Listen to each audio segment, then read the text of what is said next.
the Falls Count Everywhere podcast, would like to mention our friends at the following. We Talk Wrestling, for the one stuff you need for the most intriguing stories and headlines and info on independent shows in multiple regions. We Talk Wrestling has you covered. Subscribe to Facebook's #1 interactive community for professional wrestling today. Pro Wrestling on Tuesdays are a blast with the Wrestle Talk podcast. Join the Night Owl, DJ Big Sexy, Luke Roberts, The Alpha, Jay Wade, Nightmare Jones, and many others as they bring you the hottest takes on the major circuits, showcase interviews with various indie stars, and the only place to get news on the most popular fantasy wrestling promotion, the FWWC. Catch them live every Tuesday night at 7 p.m. Central. Find all of their media outlets on their website at WrestleTalkPodcast.com. Before each and every show, we like to remind our audience that freedom is never free, and all of us should be grateful to those who lay it all on the line. To all our first responders, military, and volunteers that help our nation every day, we love you and appreciate the sacrifices you make to protect all of us. Get ready for episode number 106 of the Falls Count Everywhere podcast as we welcome one of the hard-hitting competitors to come out of the South Central region, the Kendo Stick King, Zach OBrien. This podcast is scheduled for one episode where Falls Count Everywhere.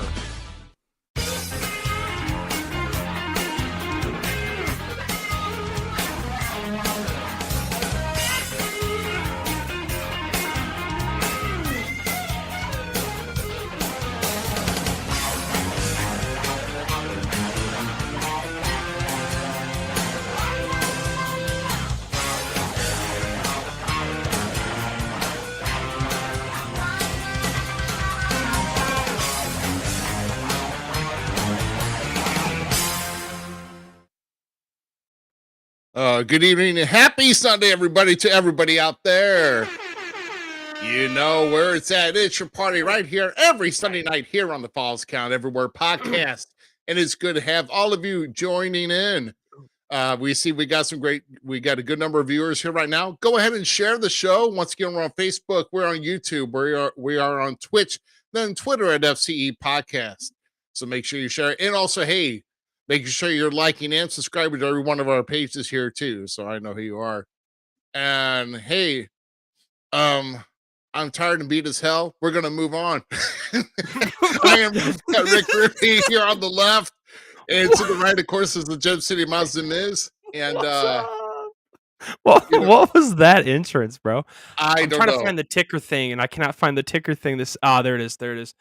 You know, because we got. You know, all I know is that me and Mother Nature are not friends right now. It's been like here in the Midwest, it's been freaking hot. It's been muggy. I mean, when I went to bed last night and it was late, it was still like 87 degrees. So it's felt good up here today. We had a nice little storm to come through that gave us golf ball hail. I think Mother Nature just hates St. Louis. It was beautiful. Like, no, I was into it. And dude, I would have loved to have it, but it's just been blaring. It's been muggy. It's just been nasty. The wife and my youngest daughter were at camp though, so they had to sleep through the rainstorm. So, I've done it. It sucked. Chase and I came home because our tent flooded. So, oh my goodness. Well, so you had all rain, not a single point of precipitation here, not even a 0.00001 this past weekend. Nothing. We've been dry. As like I said, Mother Nature hates St. Louis right now. So, and I gotta sit and endure every bit of it. So, how is everybody out here, man? What have you done here? So, this is our last Sunday in June, and like I said, holy cow, my wife is going above and beyond tonight. Look at this. She's just sharing everywhere. Yeah, yes. She must have been taking that Tyler Cooley school of social media. Tyler, listen here, buddy. let me just kind of tell you about real briefly here, if I can. I have been, pardon the phrase, balls to the wall all day today, off and on. I can't move as well as I thought I had in the past, and I guess that comes with age, or maybe I'm just still too big for my stature, but whatever. But I'm trying to rearrange. I'm trying to place new office furniture in here, move everything here. You don't know how bad of a mess I had behind me to to hurry up and move just so I don't look like I'm like I'm and like my office is like a junkyard. I mean, technically it's a technical nightmare right in front of me. You all can't see it, so just trust me on that. Um, but yeah, Oh yeah, the other side of my camera, you don't even want to see yeah. Yeah, the beautiful parts of our room are right here on camera. You don't wanna see that. the rest of it. This is a little section. Yeah, It's safe. that's that's all you need to know. Hey, dude, before we get started, I need to do a shout out to one of my buddies from We Talk Wrestling and just one of my buddies in life in general. Of course. He hooked me up last night, or yeah, yesterday. So his name's Matt Deuce Deeker. We all called him Deuce. But like, Yeah. dude, look at these. Oh, dude, that is awesome. Yeah, he got like, there's tons of them, bro. A stack. Like WrestleMania trading cards? Yeah, old school. So like, funny story about Hey, these I thought WrestleMania. was that Wyndham? I don't. I That think that I did. I trading think I cards? gave you a Wyndham. Oh, here's one that's really cool. See if you can get this one. Is that is that George the Animal Steel with Liz and Macho? Oh yeah, that's WrestleMania 2. Yeah. That's WrestleMania 2 right there, bro. Yeah, baby. Yeah, I know all about that. So Yeah. funny story about these cards. Okay, I got arrested in high school, That's a great start to every story, right?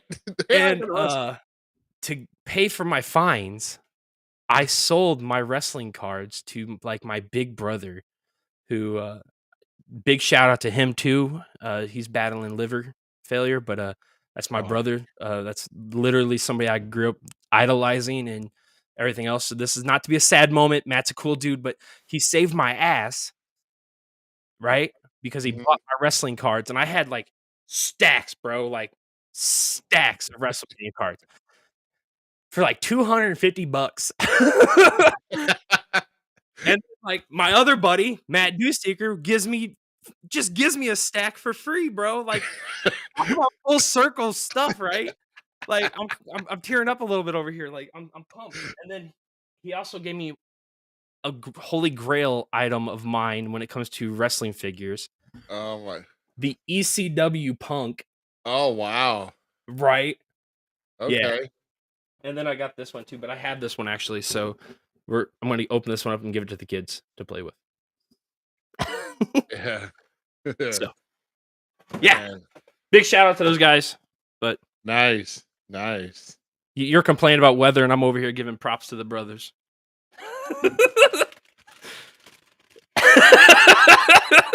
Wait to put the dim. I'm the downer of the show. Thank you very much. Yes. Okay. I get Oh, we it. need you. We need you, Ruby. My God. Man. Hey, Hey guys. you know, Doesn't matter if you as long as you're here, it doesn't matter, man. We're still waiting for our guest to show up here, which is Zach O'Brien. He'll be joining in and talking with us here in just a little while. But yeah, I I know. It's just when I guess I'm moving, I don't. I mean, I guess I rest. I'm just bummed because I rested more than I should have worked, and it's No, your just I body don't know. needs it, bro. Rest up. Yeah, I know. You'll get But it done, I and work once you on get it done, we'll be like, "Oh shit, look at Ruby's backdrop." yeah, Like yeah. Look at my yeah. I'm just waiting to I get mean, my new it won't desk be in as here. cool as mine. Like mine literally looks like a No, man cave little nook, dude. Like no. I won't be able. I won't be able to beat. I won't be able to beat what you got. But you know, I'm. oh, let's see it. I think you can because you got that beautiful title there. I mean, Well, yeah, it's no, I'm just kidding. That one's way more prestigious. yeah. I and I got a huge gray wall over here. I really should get something like green and like have some type of chroma key somehow in my feed. Oh, But you should get a graffiti like uh your logo right there. A big like a are we poster. talking Rainbow NXT's type of stuff? No, What do no, you know? no, no, no, no, no, no, I'm like, no. Like what? your logo. That's why you threw me Like off. the LTX or whatever. Yeah, LTX Oh thing. yeah. Yeah, yeah, yeah, Oh, yeah. right, okay, I get you. The Sprayed right over the graffiti. false count everywhere. It's I not don't know. bad when you say graffiti, I'm thinking rainbow stuff. I'm Yeah, like, I don't know "Oh, the God." hell you what do you I'm thinking like kinda like NWO-ish, Okay. bro. Come Yeah, I on. know. No, no, I'm thinking, What? when I hear the word graffiti, the NXT's been ruining to me for a while, coming with those rainbow colors and all that. I mean, it's just it Dude, doesn't. NXT be doing some good stuff right now. You can't be knocking on NXT. No, no, no, no, You we can't. can't be No, we knocking. can't. No, we can't. No, we can't. So, Like, they doing some good stuff down there, yeah, even yeah, though yeah, it's they like are. it's Yeah, just the they are. 90s. So, man, there you go. Um, so we definitely got some things to talk about. One thing I wanted to bring up is um last well, I had it up here. Give me 1 second. Oh yeah, I just gotta go right to this. There you go. No biggie. Yeah, but last night, I mean, there's a few shows here. First off, man, Mid States Wrestling presented their championship, their new Missouri State title. Basically, it's the old Ooh. school NWA, and they just made it Mid States. The old Missouri State title. It's big, it's beautiful, it's bold, dude. It's a sharp looking belt. Yes, So sir. yeah, and then of course, Glory Pro was last night. I like to see if I find some results on that. That Yeah, was I down wanna here in see that. town. Yeah, you could Cody I Lane think and Warhorse in that can't cage. you could have watched it on Fight TV, bro. Oh, yeah, yeah, I guess it could have. Yeah. Yeah, we could've man, I need to start doing that. Yeah, Because I think you can real get a subscription thing to there. yeah, there you That'd be go. sick. And then we had this last night, which was IWA Productions with Dream Big Fly High with the light heavyweight showcase last night. But apparently, it was mostly light heavyweight matches. Of course, Tobias Storm defending his title against Logan Ridge. But they made a pledge challenge last night at the show that if they raised $1,000 on that night, I mean, of last night during the show for the Children's Miracle Network, then Billy Ray of PYT would have to come out and wrestle in a dress. Well, want to see how that went? There you go.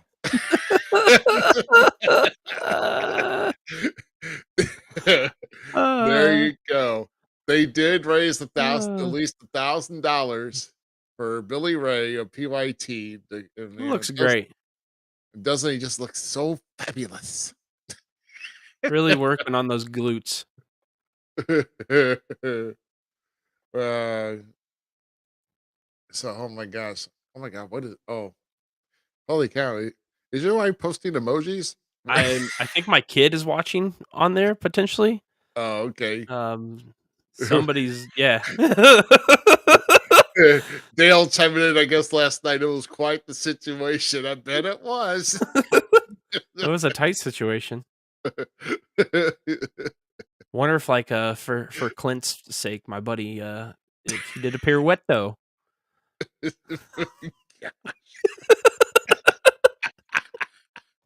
Gotta love it. That's great. I'll crack up. Oh, shoot. But no, but g- but great work and great props to IWA doing that last night for the Children's Miracle Network. And I know they've been working with them, doing stuff for them the last couple shows, and it's great. I mean, to me, charity causes for the kids is really good. And the boys turn that's not over here, brother. Sorry. Never over here.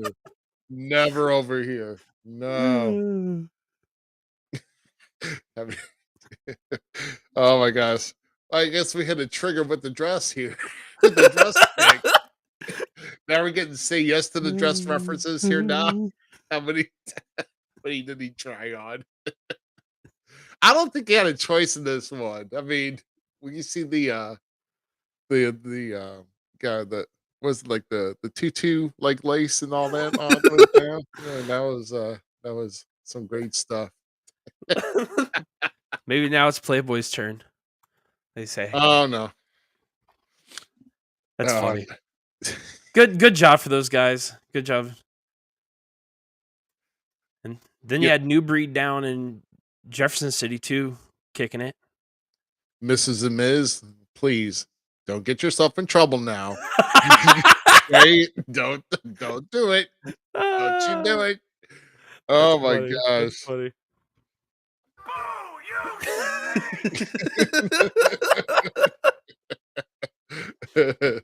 Wow. Oh my gosh, we got a lot of references coming up on this one, man. We had a trigger with that one. But that was fun. a hit. That dress was a hit. So what else was I gonna say? Oh, I had something on the mind, but man, I just well, I know man, I've just been so busy tonight because right now going on right now is AEW's or within New Japan, the Forbidden Door pay-per-view. Oh, okay. So apparently it is your kid that's doing that, telling me to try a dress on there. It's probably Chase. Yeah, Chase. I know who Chase is. Thanks, buddy. Appreciate it. All right. Well, so how about that? I'm pumped for Forbidden Door, and like I'm gonna watch it, but like my issue with AEW is this is gonna sound weird in some sense. I feel like AEW has the best wrestling right now when it comes to like in-ring work and the workers and the aspect there. I can't say that 100% because like Roman and Seth are just bars above everybody else right now. But like as a collective, I'm talking about. But it's just there's no like storyline to connect the matches. I know. And that is my issue with AEW. I just get a little bit of something. It's just like, you're gonna sign a match, okay. It's I don't know. That's what's kind of lacking. But dude, there's some matches I want to see, so yeah. But it's like, don't you think I mean, to just not even have a chance to tell a story even in the ring. I mean, heck, with me as a guy who works locally, I don't know, man. I got to tell my story in the ring. I don't give a chance to get I don't get a promo or anything else like that. I got to tell my story in the ring. Brody King and Andrade. Yeah. On Collision, bro. Go back and watch that match on Collision. That was I think those guys were killing it. I love both those guys too, so it's real easy. Yeah. Yeah. I mean, like I said, we got a lot more to talk about here. I know we're getting closer to the time here where our guest is going to be joining us here in about a few minutes. But before we do that here, we do have our upcoming shows video here that's probably going to take about just over 2 minutes here. But go ahead and check out these upcoming shows here. And when we come back, we will have our featured guest of the evening online here joining us, which is the Kendo Stick King, Zach OBrien. So hang around, take a look at these shows, and we'll be right back here in a couple. Check out these great shows and appearances coming to a city near you. Southern Illinois Championship Wrestling returns to the Belle Claire Fairgrounds on Saturday, July 8th, with a big, huge return match for the SICW Tag Team Championship as Mr. USA Tony Atlas and Cowboy Bob Orton defend the titles against the LA Hustlers with Lucky P. Larson in their corner. Doors open at 6, bell time is at 7. To reserve your seats, call 618-286-4848 or visit sicw.org. Also, you can attend the free TV taping the following day, Sunday, July 9th, starting at noon. Admission is free with your ticket stub from this great event at the Belle Claire Fairgrounds. Saturday, July 15th, American Championship Wrestling makes their way to Cedar Hill, Missouri at the VFW Post. Doors open at 5 p.m. Bell time is at 6 p.m. Your main event is The Bomb, Brian James, facing off against #1 contender Xavier Frost for the vacant ACW World Championship. To get your tickets in advance, visit acwtheshow.com. And remember, all tickets are just $6. Saturday, July 15th, Arkansas Wrestling Association presents Game Over at the Blytheville High School in Blytheville, Arkansas. Scheduled to appear are Kilo, Anna Marie, and All Work No Ego, Luke Justice. tickets for front row is $10, general admission is $5, doors open at 6 p.m., and bell time is at 7 p.m. For more information on this awesome event, call 870-278-9135 or 870-838-9991. Sunday, July 16th, Grandel Wrestling presents a benefit wrestling show in the Fight for Allison in Sauget, Illinois, located at Pop's Nightclub at 1403 Mississippi Avenue. Doors open at 3 p.m. with the bell time at 4 p.m. Tickets are $15 and available at the door on the day of the show. Visit Grandel Wrestling on Facebook for more information on this fantastic fundraising event. Illinois Elite Wrestling comes to Overtime Bar and Grill in Greenfield, Illinois on Saturday, July 22nd. Your main event is IEW Heavyweight Champion Akbar defending against the number one contender, War. Door tickets are $15 for adults, $5 for kids. Children 5 and under are free. To save money on adult tickets, purchase your tickets in advance online at IllinoisEliteWrestling.ticketleap.com. Remember, fans, without you, there is no wrestling. Make sure you visit these shows and support your local promotion today. All right. So, hey, are you going to be taking a trip to Greenfield on the 22nd? It is definitely in the cards, yes. Ah, okay. Yes, it's definitely in the cards.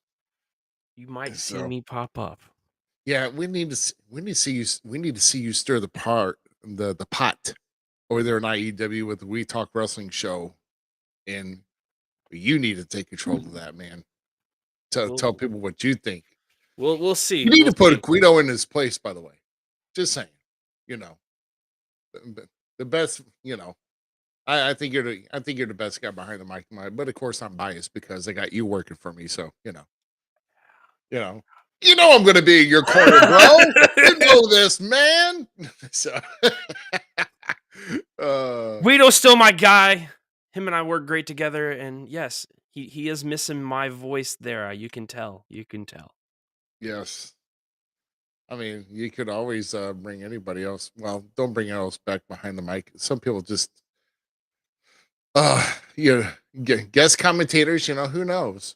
That should be a spot for any promotion. Pull a drawing out to see who gets guest commentator for a match. Let's see school you for a match or two. There you go.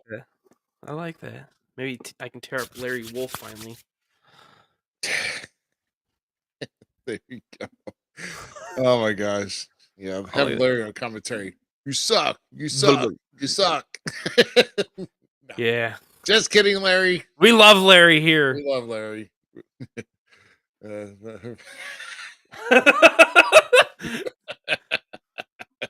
There you go. Oh my God! Look at this! Look at this! Look at Tyler, boy. You ain't taking my spot. I mean, I do think I personally like you, Tyler, and would love to see a booth with your name and my name on it. I'm not gonna lie, brother. I think you and I would be a perfect duo. There you go. No lie. No BS. All right. Well, hey. With that being said, I'm going to change the graphics here a little bit so we can kind of give some room for our guest of the evening. And do I even? Oh, I don't even have a graphic up on top, do I? Let's do that. Actually, that's going to add up in here. But our guest here of the evening comes us from the from our South Central region, a little bit south, well, at least south where I'm at in the state of Arkansas. And he's got a big show coming up here on July 15th, which you probably would have seen here on our upcoming shows here with the Arkansas Wrestling Association. And of course, that's with Luke Justice. That's with and of course, with others that are going to be joining in. But he's going to be on with that show, I believe, as well. And of course, if I'm wrong, I'm sure I'll be told I'm wrong, but I'm pretty sure he's going to be there. But everybody, put your hands together for our guest of the evening, and that is the Kendo Stick King. I can't even talk. Zach OBrien, everybody. Maybe you should have taken a drink. Oh my God. Anyone knows marijuana? There you go, man. There you go. All right, Zach, how you doing, man? I'm good, man. I'm good. I'm here. Just come off of a pretty good victory from Saturday, so I'm good. There you go. Some of us are working, and I'm not working as much here. I'm I'm doing a periodically thing here, but I think I'm going to be clear by the end of this week. But at least to do a little bit more, even though technically I wasn't clear to get in Lost Valley, but I was still pretty strong. Mm. Getting over a sprained MCL on the knee is kind of tough. So Yeah. yeah, yeah. But now I appreciate you making your way on here. I know you had some obstacles today to Yeah. kind of get over. Yeah. A little bit. Yeah, just a tad. Well, yeah. Well, I hit obstacles every day, man. So we just overcome. We just overcome. So I got to ask you here, how hot did it get up there today in Arkansas? Well, I'm actually in Tennessee. Um, I don't live in Arkansas. I actually live in the state of Tennessee.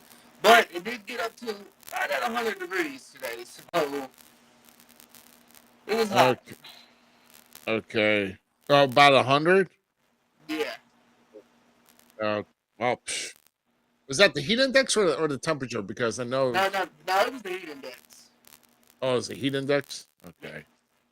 I don't know, man. I don't know. It's got warm here too. Here, I don't know. Hey Zach, it's just Zmiz. Is there any issues you can hear on? Is there any audio issues you can hear? Yether. So was it? Yeah. So Zach, your microphone tends to be a little bit it's kind of distorted. I don't know what's going on there. So I don't know if it's the connection or what have not. I'm trying to see what I can do to fix it up. He said, "Hold on, Okay. Corey. I play Fortnite almost every night, bro. Yeah, that's my game, man. That's my game. Is that better? Yeah. Not really, but we. No. Apparently coming in as kind of sounding like a robot. I guess I don't know. Unless you want to try to if you want to briefly step out or close out and come back in and see if that's better. Um, we'll definitely Yeah, I wait have for you no if you idea. want. I have no idea. Okay. It's okay. It's okay, man. No, not a problem here. We just want to make sure because I just want to make sure it wasn't something here on my side. And so apparently uh but well, I mean, we can try to work with it here. We just want to make sure that we're hearing you clearly because there might be a little bit of disdain here with that. So um we'll go ahead and here and get going. Actually, we probably would get going as soon as I get my notes up here. That's I'm always slack. There we go. There we go. All right. So hey, so what I want to, I'll start it off here just asking you with who were your favorite wrestlers that you liked watching when you first started watching wrestling, and then also kind of tell us the story of how you got involved with the business. As far as favorite wrestler, I never really had one. It was just the wrestling itself. It wasn't necessarily just a favorite. So, and I get that question a lot, and it's always the same answer, and everybody's like, "Well, that makes no sense." I mean, it might not, but I fell in love with the sport not because of who I was watching. It was just the sport itself. So, but man, I've been around. I can't say I've been in the wrestling business. I've been around the business my entire life. I grew up in the business. I remember being 5 or 6 years old in the backyard. I was Zach O'Brien then, and here I am at 26 years old. I'm still Zach O'Brien. I have family members that have been in the business 20 plus years. And it just kind of took off from a very young age. I started when I was 15 here in Tennessee, and I knew what I wanted, and I just went after it. So. Okay. All righty. Um. Okay. Hold on 1 second here. So I'll tell you what, Zach. I did hear all of that, but now all of a sudden now we're getting some type of wavelength. So I'm gonna, if you could go ahead and kind of close out of the studio and try to come back in and see if that fixes something here, and then we'll continue on because now we got some type of interference. I got you. If you could, well, we'll hold on here for you, brother. Just we'll wait for you. Okay, yeah, I'll tell you that was. Ooh, I'm sorry, brother. It's a little, it's a little tough here. So we'll reiterate. So apparently he started around the age of 15 training. I'm It's what it guessing. sounds like, man. Wow. Okay. Yeah. It's just. Yeah. I'll tell you what. My parents didn't let me train into a promotion until like when I had everything here. So let's get back here. Zach, how about now, brother? Is it better? Oh, Yeah. Yeah, dear that's Lord. fantastic. So Thank from what I'm God. hearing here is that you started around the age of 15, right? So so did you start training at 15 or I started doing little stuff. I started training at 15, but in the time I played music, I did security, I refed. I think I was a ref for 4.5, 5 years, in the process of training, and then I had my very first match right before my 16th birthday, and then it just took off from there. I started doing local independent shows, and within a year, I think I wrestled. I think I worked for like 6 different companies within that first year. So, wow? That's awesome. So if I can ask you, so what? So when was that? What year did you get your first match? uh, this is gonna sound terrible, but I honestly could not tell you. I know it was in the month of June, but I could not tell you exactly what year it was in. Well, how old are you now? I'm 26. You're 20, so that was like So 10 10 years ago. Okay. Yeah. I'll be 27 in like So a month and a half. 2013, maybe? Maybe? Yeah, 2013, 2012, something like that. Like I said, I mean, I'll be 27 in like a month and a half, and it was right before my 16th birthday. So that's all I remember. Like I don't remember the year because, to be honest, at that age, I was just worried about women, and that was pretty much it. I wasn't worried about too much. So I guess that's fair. I mean, I thought it'd be because all the since you were given the moniker the Kendo Stick King, like how'd that come about? Like, because obviously all the shots to your head hasn't helped. well, actually, man, I gotten in a tag team with Chase McCoy, and that was one thing we always did. We always came out with kendo sticks, and after we quit tagging with each other, I just continued to use it. And then I did a show with Sarge O'Reilly No, in Sarge. New Bern, Tennessee, and he just come out with it and was like, "Man, you don't have an actual character. There's nothing to your gimmick. Become the Kendo Stick King and run with it, and it would help you, for one, not only get you more bookings because you have an actual gimmick, but it actually gives you an appearance and gives you a name to go with who you are." And 5 years later, I've continued to do it. So What is your like when you say the Kendo Stick King? I think of great like comic book kendo stick people, out there, Casey Jones, like some of the greats, I'd throw Gambit in there because he's using a stick and stuff. Like so he'd be maybe even one. But like, what's your take on it? Like, because I mean, Sandman, he was pretty good at a kendo stick. Like, could we not call him a king at the? Just saying, man, how'd you make it yours? Honestly, I couldn't tell you. I just, like I said, I mean, he shot the idea to me, and he said, "Do it," and I did it, and I've just kept doing it. Not necessarily saying I'm the king, but I haven't been proven wrong yet. So, Ooh, I like that. I kind of stick to it, man. I'm one of the very few people in my area that still use a kendo stick, and I'd say I'm very successful at it. So There you go.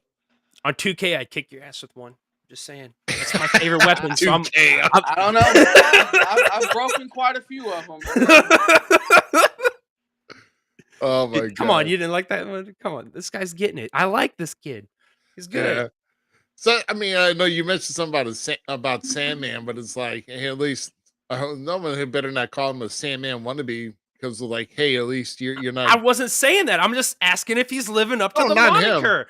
I'm just hoping. Well, see, growing up and going to shows, yeah, Sandman is known for television, and I grew up watching people like Flash Flanagan. I mean, Ooh, Yeah, nice. there you go. Nice. that was where I got my inspiration to even want to incorporate a kendo stick to anything that I did when it comes to wrestling. So I don't know, man. Like, I think the last show I did with the Flash, out of respect, I left my stick in the car, and Oh, wow. I was told not to. So I was like, okay, I'll use it, even though he's known worldwide for using a kendo stick. But okay, so I mean, Yeah. that'd be a crossing of the sticks I'd like to see, I guess. Yeah, Flash Flanagan, he's a regular over the SICW, up here I got in trouble with around him a St. while Louis, back. and I've taken a hit or two from him already. So yeah, it's I think I don't know who's got the photo, but there's a photo of him when he cracked me with it. Like the still of the shot, the Kindle stick is actually bent, curved over my head, and when he struck it, so like the Kindle stick is like curved over my head. That's how hard he hit me. That's where your dent Man, came from. I smile anytime I do that. I smile. It brings a sense of enlightenment to me anytime I hit somebody with a stick. It's great.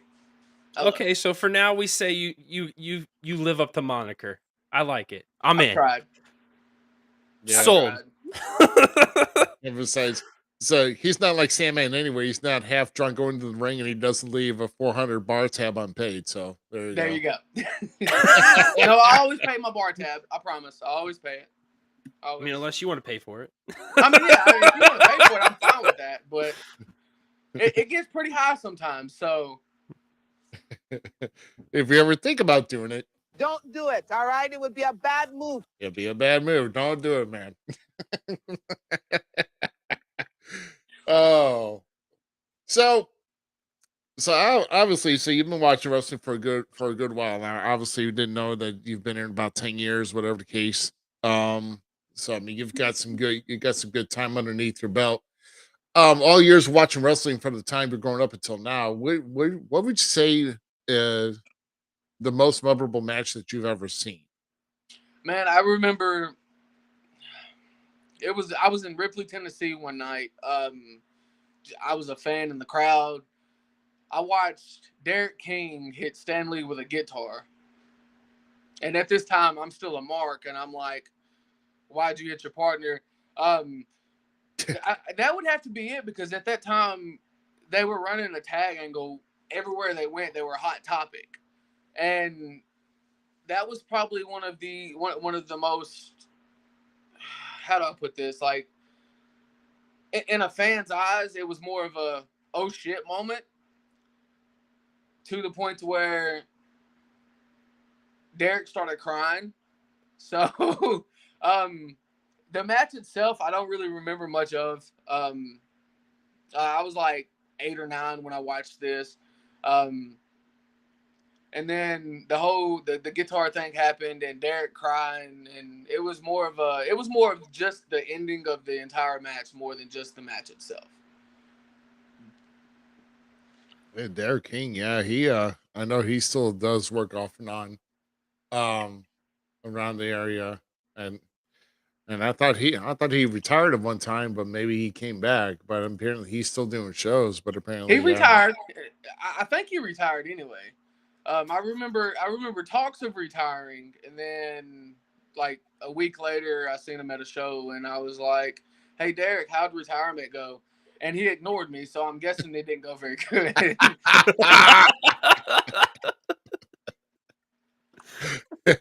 I mean, that's what I'm saying. You know, you can.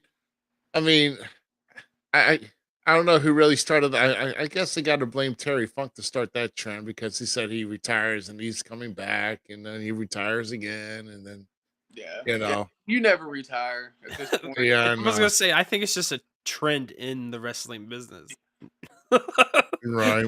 Like, it's in the vein, bro. Come I know. on. I know a few other people that have claimed to retire, and then a month later, I see them booked at like 4 different shows, and I'm like, that was a short retirement. Hey, no, man, power to him. If you want to keep going, keep going. I support it. I'm all for it. Some of them I agree. Retire for the night.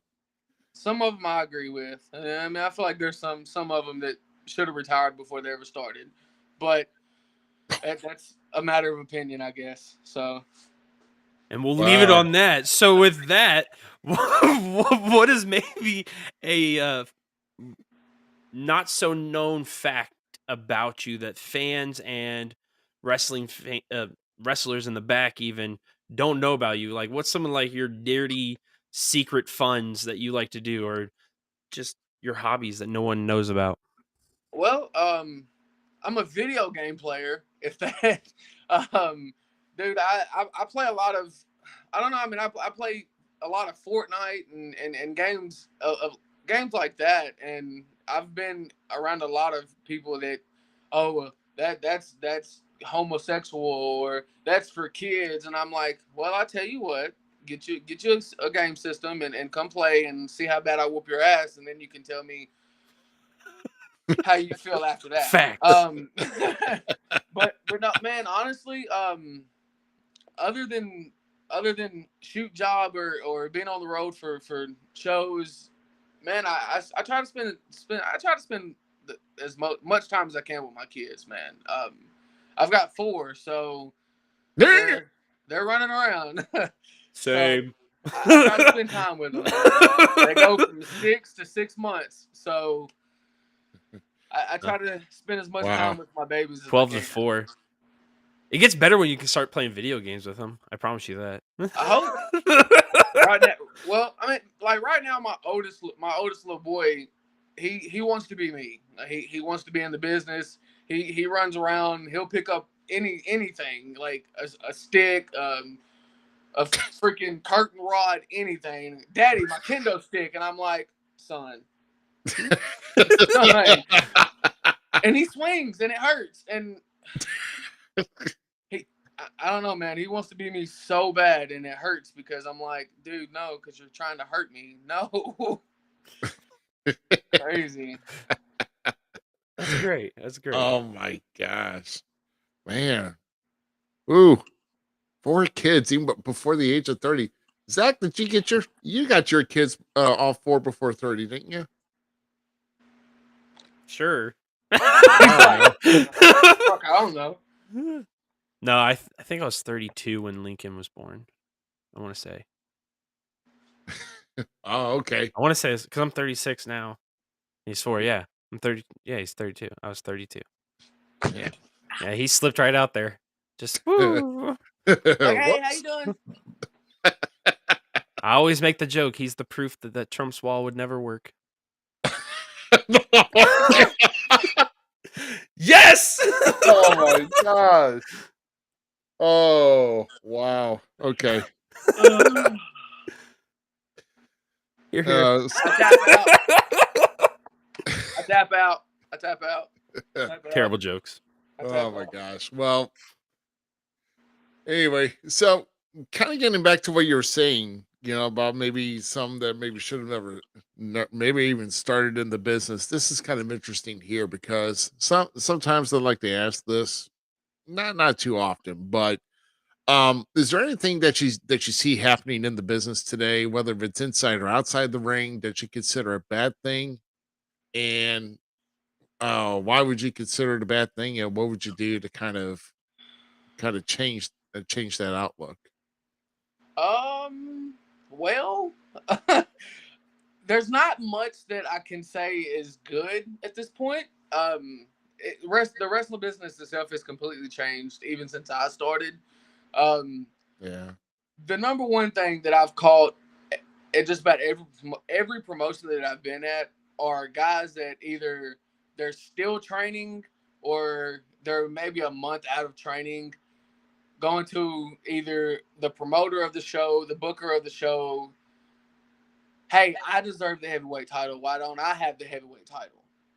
Like, kid, you've been out of whatever training school you fucking drug yourself out of, or whatever fucking ring that you had your mom or dad go buy a month ago, and now you're like, no, I want to run the fucking company.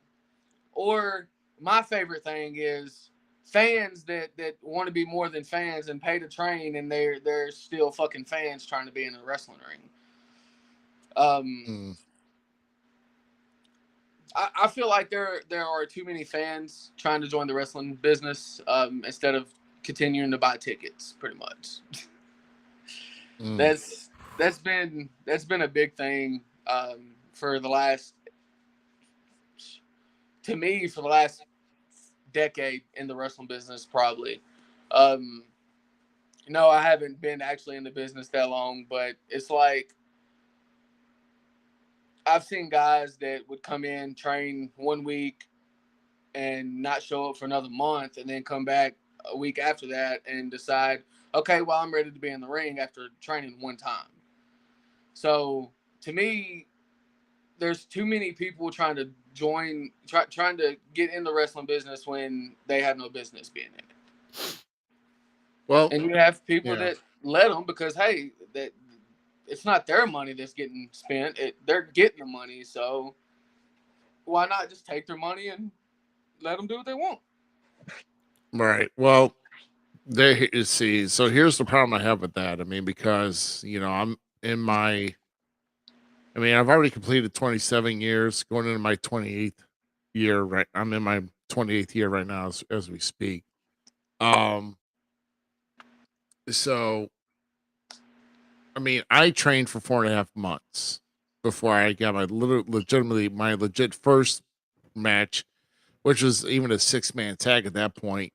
And then, you know, there's a lot of fundamentals to learn in the business. I think that, I mean, to want to be in the business, that's great. But the problem with that is, it just all depends where because it's going to be in different areas. Because I'll tell you, you come up around this area in the St. Louis area, trust me, yeah, you're going to get. I mean, they even try to pull something like that. You'd be lucky if you're even recognized in this area again to even want to even work security, because it's just all depends. It's all depends on who runs the business, and that's what I'm just saying. There's just a lot of washout promoters. When I mean that is, they're not that strong.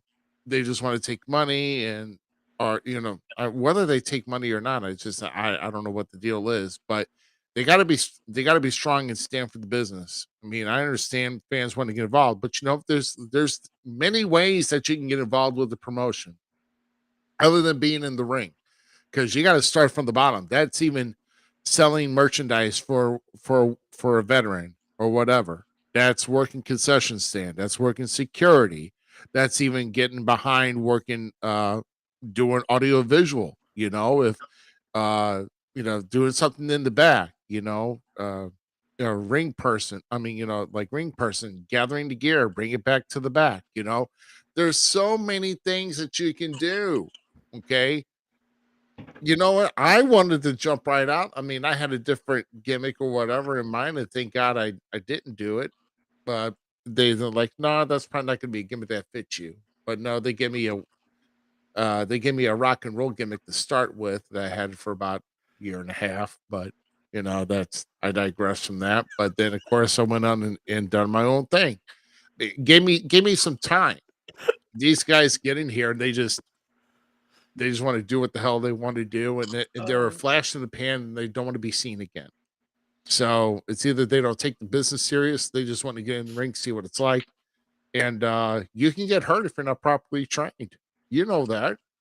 Anybody else should know that. That should be proper common knowledge. You know, you can get hurt doing this. You know, there's a reason why they say please don't try this at home, but it doesn't mean hey go out and go find a promoter, train for like 2 sessions, and then see if it hurts. You know, Because it does. Just ask. Don't try it. Just ask. Yeah, don't try it at home. Try to do it on somebody else's watch. So, you know. And I understand the whole the gimmick they gave you for the first year, because for the first like 3 years of my career, my gimmick was an Irish gimmick. So, you wouldn't have thought. No. A redhead with the last name OBrien? No, I would have not thought that at all. Me either. Hey, at least they put you in grave with the top hat with him holding the pot of gold. So.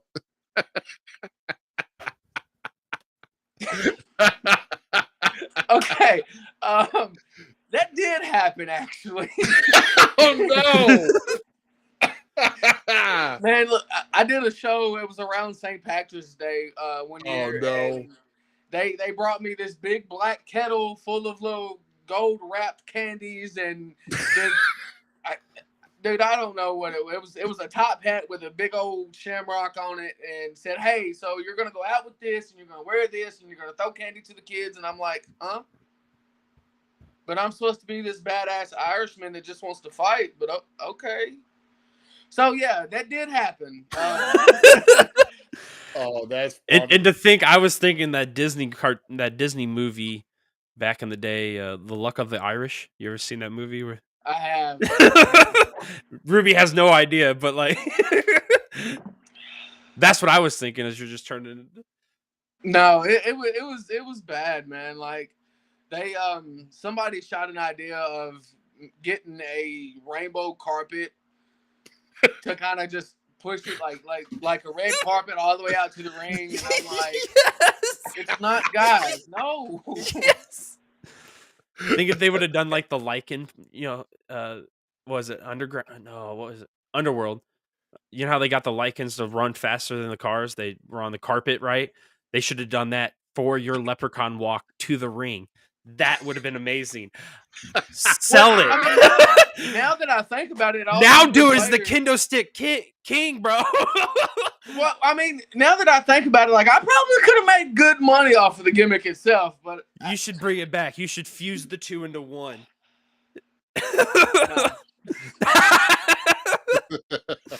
No, you can't do that, man. That would totally kill it. No. So did you? I was crying because I was laughing so hard that one. Sell some bags of Lucky Charms. Give them to say, hey, you touch me Lucky Charms. They wanted me to come out with a box of Lucky Charms one time. So anything Irish related, anything leprechaun related, I've either done it or was asked to do it. I promise. I hope now all your fans are bringing you Lucky Charms and stuff. I truly. Oh, that's funny. I did have a little kid one time bring me. It wasn't a box of Lucky Charms, but it was just the bag that's inside the box. And like he took the bag out of the box just to hand it to me. And he goes, "Don't eat this. I want you to keep it." I was like, "Huh?" That's great. It's cereal, but what? That's great. Yeah, like I was at my merch table. They went and especially around St. Patrick's Day, they would go buy the bead ties. The green bead ties, any type of necklace that they would sell. They had so much stuff, and they the promotion itself would go buy this in bulk and go, "Hey, we'll split the profit." But I don't want to sell this, so why would I? I don't understand. It was like, I don't care. I pay you're doing what we told you to do, so we're gonna sell these as your merch, and we're gonna split the profit. I was like, okay, whatever. And then a year later, I quit doing the gimmick, and I quit working for the promotion and went back to the promotion to do. And I think it was like a 2-week segment for them. And the first time I showed back up, they still had the same shit sitting on the merch table over there. And I was like, "So who's y'all's leprechaun now? Because it ain't me." It was funny, man. They was like, well, I guess we got to take all that stuff off the table. I was like, yeah, I have pictures and T-shirts and koozies, and I mean, I have all of that, but I'm not splitting none of the profit with you. So if that's what you want to do, go ahead. It was funny, man. I enjoyed it for the most part. Oh my I gosh. felt like I was too tall to be a leprechaun, I'm telling you, but renegade leprechaun with a kendo stick. There you go. spray paint the stick green. That might be going too far. I would have just at least done the tape. But no, then that'll mess my grip up, man. I can't do that. I'll paint gold stripes on a stick. That'll be enough. Oh man. Whew. Well, why'd I all of a sudden just get the Mario like coin collecting sound, like the boing, the boing? But wow. Totally did. Oh Man, that was definitely, I did. Oh boy, you go from making a joke and then you hear a funny story from it. That's excellent. it was something, man. It was something. The things you do when you're green, man. The things you do. Hey, look, this will make you great in the business. All right, whatever will make me great, I'll do it. And it didn't do anything for me, so. Yeah. Like you I said, made them money. Yep, definitely got a good laugh out of that, man. So I appreciate that. And now we're gonna segue into one of our favorite points here of our nights here in our every episode here. Hopefully, you get another good laugh for this week, guys. Because guess what? 24 karat magic in the Oh yeah, baby! It's time for Wrestling's Gold Memes, everybody. We are here, and tonight our Wrestling's Gold Memes are brought to you by a great wrestling superstar bringing back one of the great movies from the 80s. That's right, everybody. Get ready for Teen Wolf.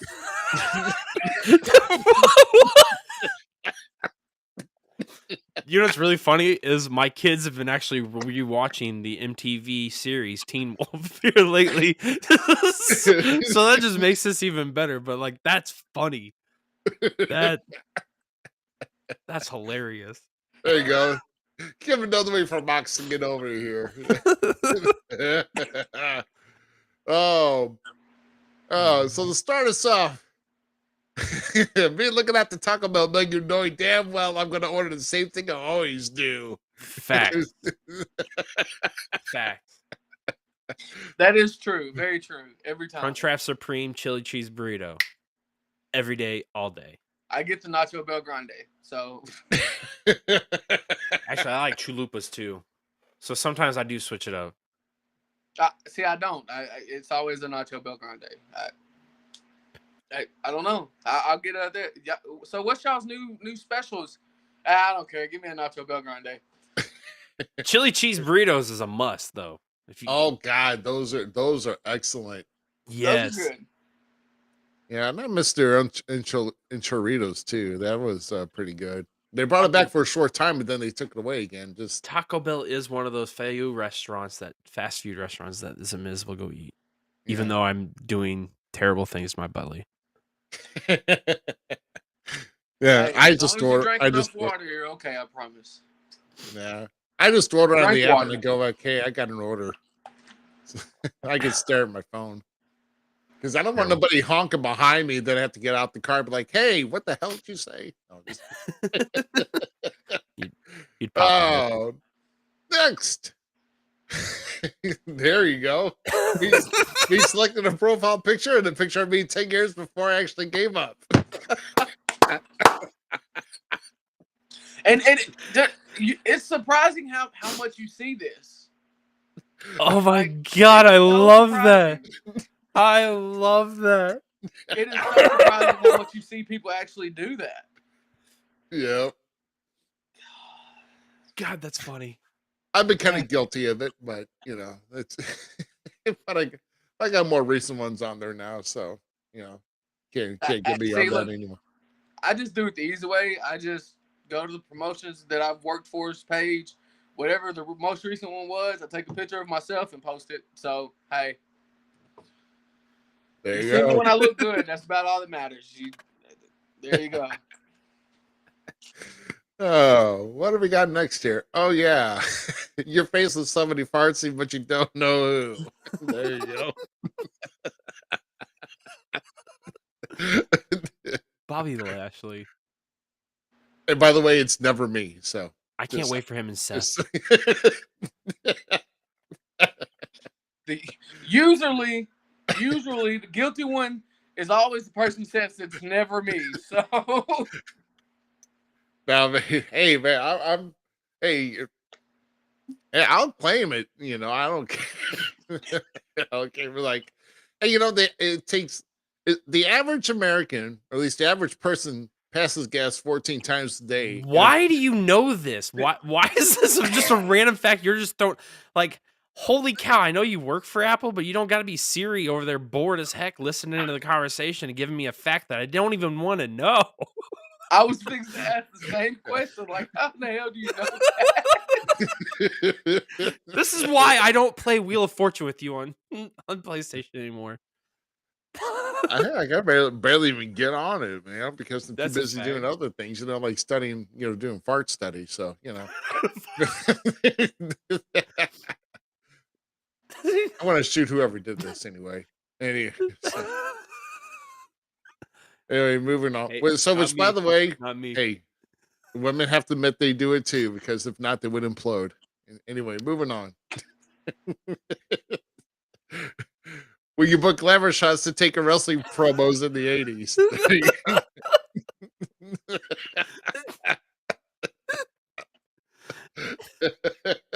You gotta love it. Sean's face.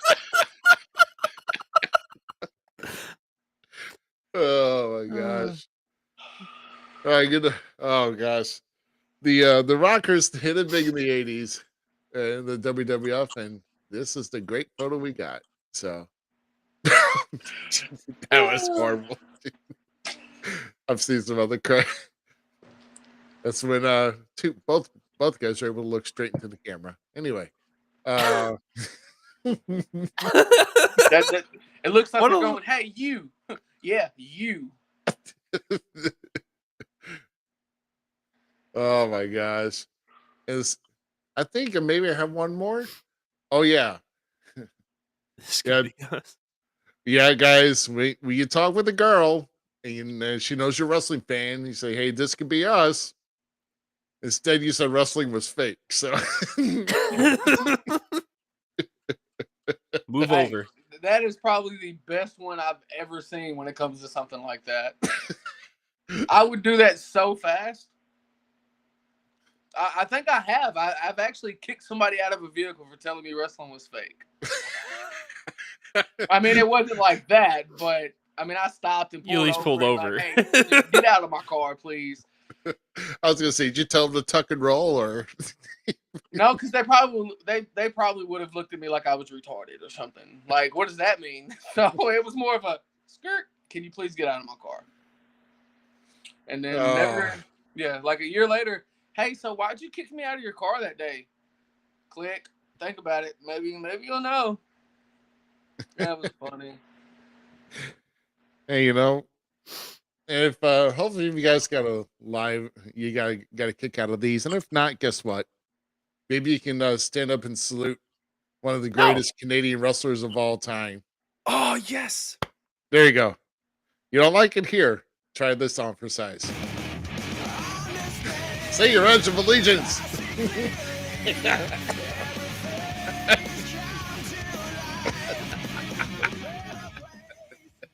Dude, there you go. I know it's not Edge, but speaking of Edge, I'm thinking of Christian. Christian gave one of the best promos in AEW about how Luchasaurus won the title, but he's the champion. It was amazing. Gosh. Christian Cage rules. Well, that's your golden meme for this week, everybody. So hopefully you got a chance to enjoy those. And speaking of which, here's our guys coming in late. Remember?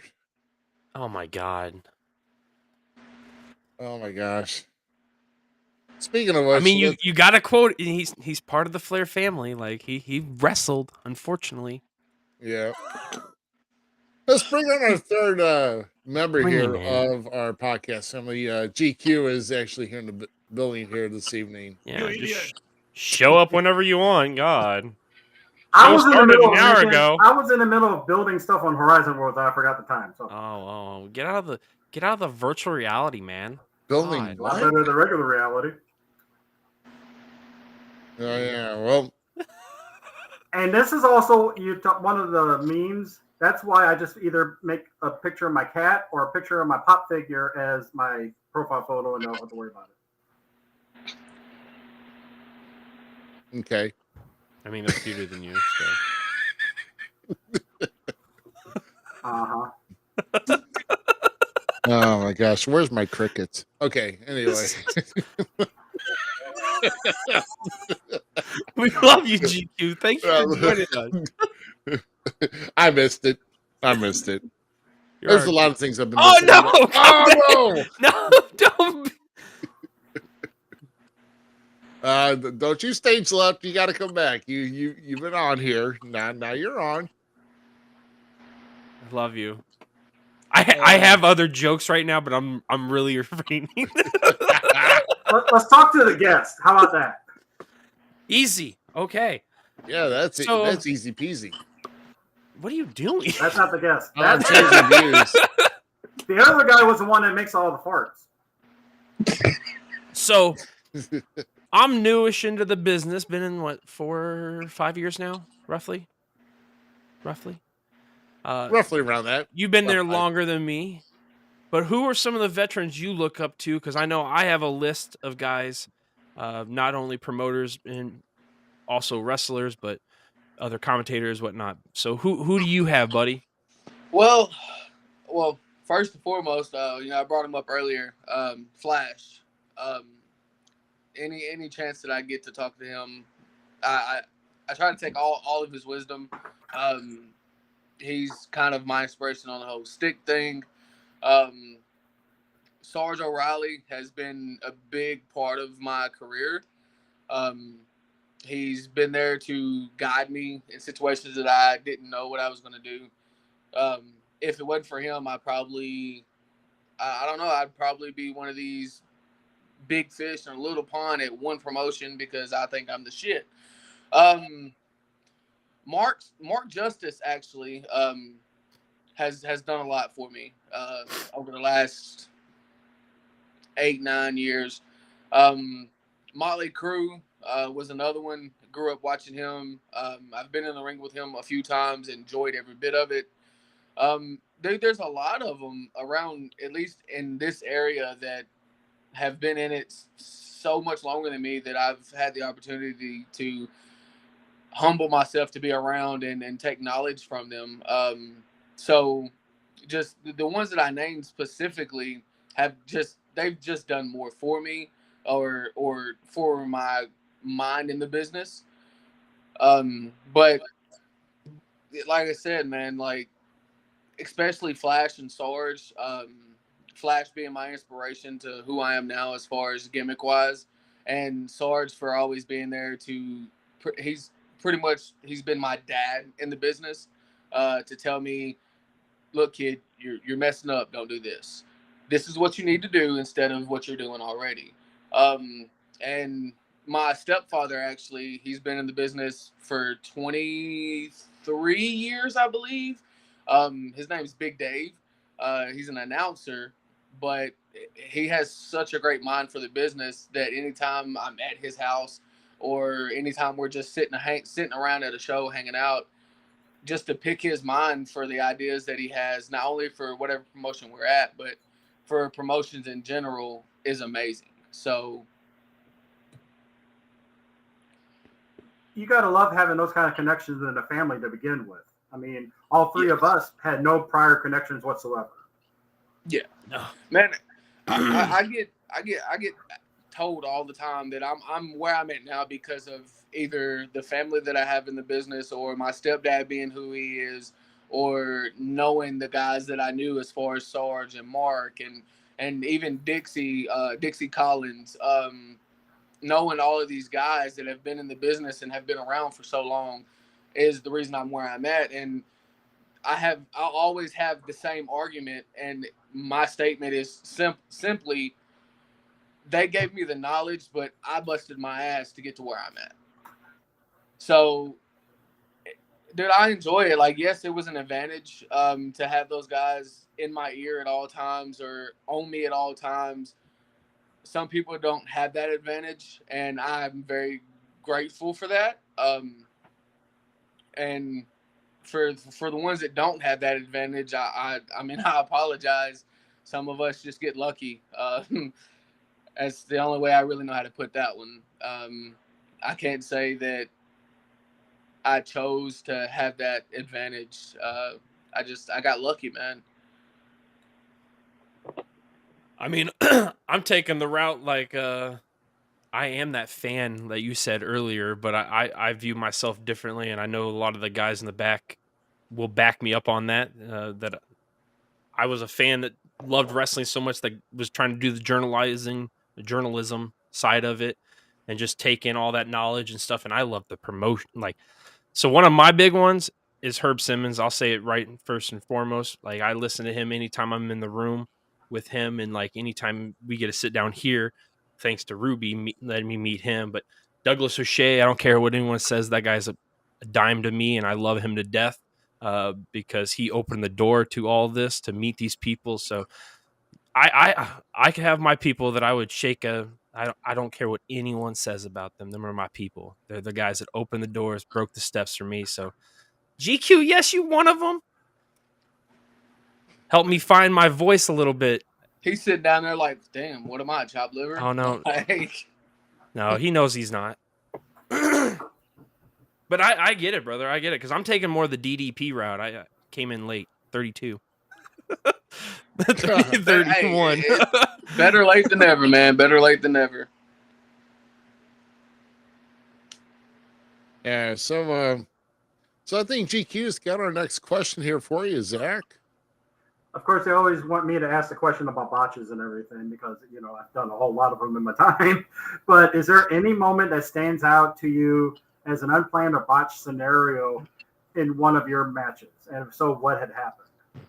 Man, so, and this happens quite a bit, actually. So I don't know if I don't know what it is. It happens a lot. I'm a bigger guy, and I have one little, I do a springboard moonsault off the second, and just about every time I do it, my foot slips, and I have to catch myself, drop down, and then do it again, and it never fails. It happens every time, and it's kind of got to the point to where I was doing it so much that I kind of just quit doing the moonsault altogether. But man, that's really the only thing that, like, as far as I go, like as far as stuff that I've done that I could really recall. I don't really do too much that could actually be botched. I'm a heel everywhere I go, so most of my stuff is simple. So that's about the only botch that I have. I always fall from a moonsault somehow or another. I still don't understand how I do it. So You got to be lucky that that's the biggest ones that you have. I mean, that's definitely shows the talent that you have if that's the limit of your botches. Yeah, man, well, considering I do so little as far as actually doing something to have a botch, I don't know, man. I honestly wished I had more botches, if that makes sense, because to me it would mean that I've tried to do more. But in certain places, less is better, and I kind of just kept that with everywhere I went. Recently, I've tried to expand the things that I do. but that's as far as it went for me. I don't like being flashy. I was trained old school. I have my high flying stuff that I could do. I just choose not to. So it's that's probably, other than hit myself with a kendo stick by accident, that would be the only thing that I've ever done. As far as botches go. See, you should have led with that one. You should have led with that one. Now you got to tell the story, man. Now you got to tell it. Look, I come out of the curtain, and somehow the curtain caught my stick, and I ended up hitting myself in the in the genitals, and it didn't look. I was embarrassed. Okay, so I just walked right back through the curtain and was like, "Can we send the other guy out first, and then I'll go back out?" Like, it was bad, but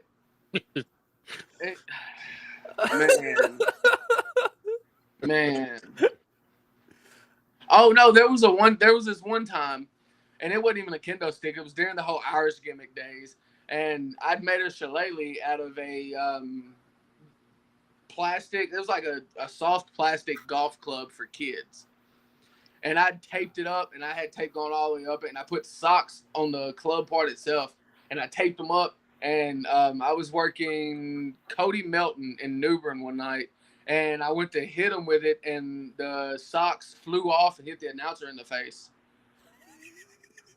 So I guess that's considered a botch too. You should have let. I agree. You should have led with that one and the other one too, instead of the. That's great. Flipping off. I mean, that's awesome. To try to see if you can redeem yourself a little bit on that. As for unplanned stuff, has anybody ever ran into the ring on you and an opponent before? And did you do the old school way?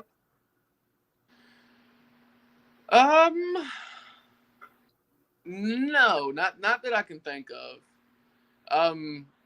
Most of the time when anybody does a run in, at least when I'm on a show, is usually because either the match is the drizzling shits, which is 95% of the time, or their time is going too long.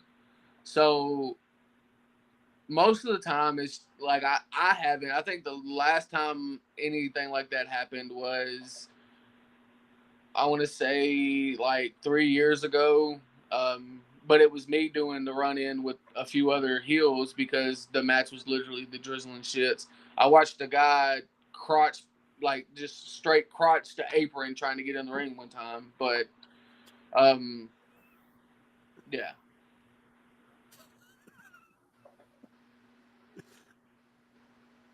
When you mean crotch the apron. Okay, so it was. I don't remember who done it on the WWE, but it was kind of like that. Like they ran in to slide in, and are you talking about like Vince bop both his legs? Yeah, like his chest went in the ring, and one leg followed, and the other one decided, no, I'm gonna go under the ring. Yeah. It was funny to me, but it hurt. Like I could tell it hurt because he crawled under the ring.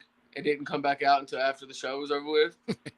So I didn't say anything, but I wanted to be like, so do you want to have kids now? Like, all right, so getting away from unplanned things. Well, no, we're gonna stick with being planned. Do you have any like bucket list matches, things you want to do in the business before you'd have to put it away, or? Honestly, I actually bringing him back again. I would love to have a match with Flash. I don't care what promotion it would be at. I would just love for that to happen. Considering he has been my inspiration for a lot of my career. And I don't know, man. As far as like, that's my main match, like my main dream match. But man, to make it anywhere out of where I'm at would be great. Right now, I'm expanding through the Tennessee area, the Arkansas area, and stuff like that. But to be able to go to work for companies like AEW or Ring of Honor, like places like that. Now, going to the big screen, the main promotion of the world, the WWE is not on my bucket list. And everybody feels differently about it, but in my opinion, I want to be able to go to a promotion where I can do my thing and it be me and not somebody telling me this is what you're going to do, this is your gimmick, this is how you're going to go out there, and if you don't like it, get the fuck out. So as far as companies, man, I think that's about the only one I would want to go work for. I do have some stuff in the works for another company that I've wanted to work for a while, and that's the NWA. And I would actually like to make my way to Kentucky for OVW. So, and I kind of want to do that within the next like 2 years. And that sounds bad, like it's such a short amount of time, but like I mean, I'm trying to put in the work to get there. So, I mean, I believe they're all obtainable goals. I mean, Oh yeah. as far as that, you know, if we're getting into the NWA, I know they go through Kentucky on a few of their shows. I know, like I said, OVW. You know, they're always taping or doing some type of show. You know, every week, and they're on Fight TV as well. So, definitely something attainable, like I said. And I mean, it's getting a chance to fight. You know, I could just picture you and Flash Flag and Kendo Stick on a pole match. That I don't know if I would want to do that though, because I've done so many kendo sticks on the poles, and it's like it's overdone for me. Like I've gotten burnt out on doing those matches. I would just like to have a regular match, and then him just crack me with a stick at the end. I'd be fine with that. It's just I don't know, man. Like the gimmick match of a kendo stick on a pole has been outplayed, in my opinion, at no matter what angle that I'm in, it's just outplayed because that's always the outcome. We always end up the whole blow off is a kendo stick on a pole match. So it's like, do we have to do that again? Like, yeah, That's I get fair. it. I get That's it. fair. I get it, man. Absolutely. Wanted to shout here, of course, Jerome is here with a nice, what is that, a ticket? Those Yeah, are tickets. looks like he has tickets. Yeah, that's tickets. what it looks Yeah, like. there you go. So, we have Shaft that's been watching it here tonight. We had Glenn here watching tonight, of course, Chase, Tyler, Corey, all you guys here, probably Herb as well. And we appreciate all you guys watching in here, and definitely making sure that you definitely catch the show and share the show. Make sure you're liking and subscribing to all of our pages here. This is one I want before I get to our next question here. This is you're going to be at this event on July 15th. Yes, I would be. I'm actually the AWA heavyweight champion, so I mean I kind of have to be there. Sadly, Look at you. You're not even on the poster. Listen. I said the same thing.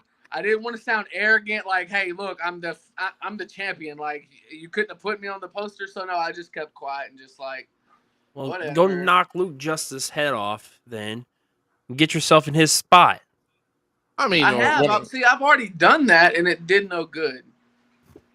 I actually just did that last night. I literally knocked his head off last night, and it still did no good.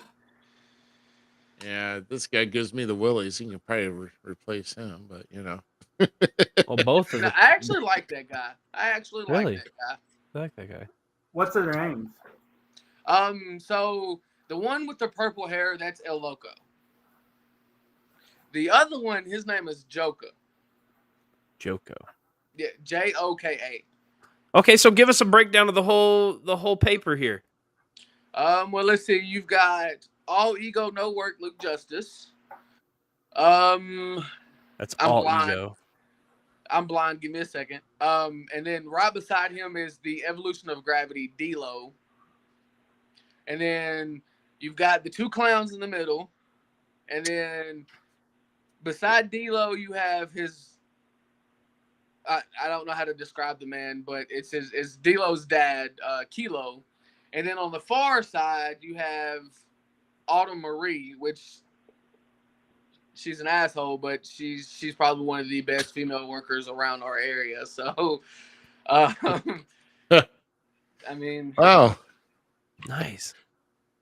There's interesting. no holding back on this interview, I'll tell you that. Now, they well, got a family tree going up there, so I wasn't invited to the family tree. That's all it was. and well, I guess we'll confirm the news here next week because apparently we have Autumn Marie that will be joining us next week. That's scheduled. So Oh, that's Yes. perfect timing. That's perfect timing there.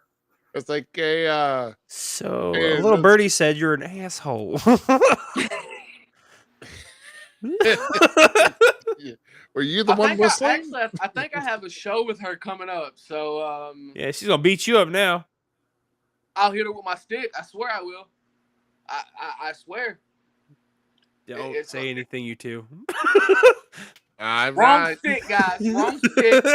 Never mind. Never mind. Never mind. See, I never make dirty jokes. he wouldn't have said that if it wasn't the case. It's funny though. Now, the only thing I had thought about earlier is we find a weapon that we specialize in. You're the Kendo Stick, and you call yourself the Kendo Stick King. But thank God I didn't. Thank God I wasn't a master of the fork and call myself that. So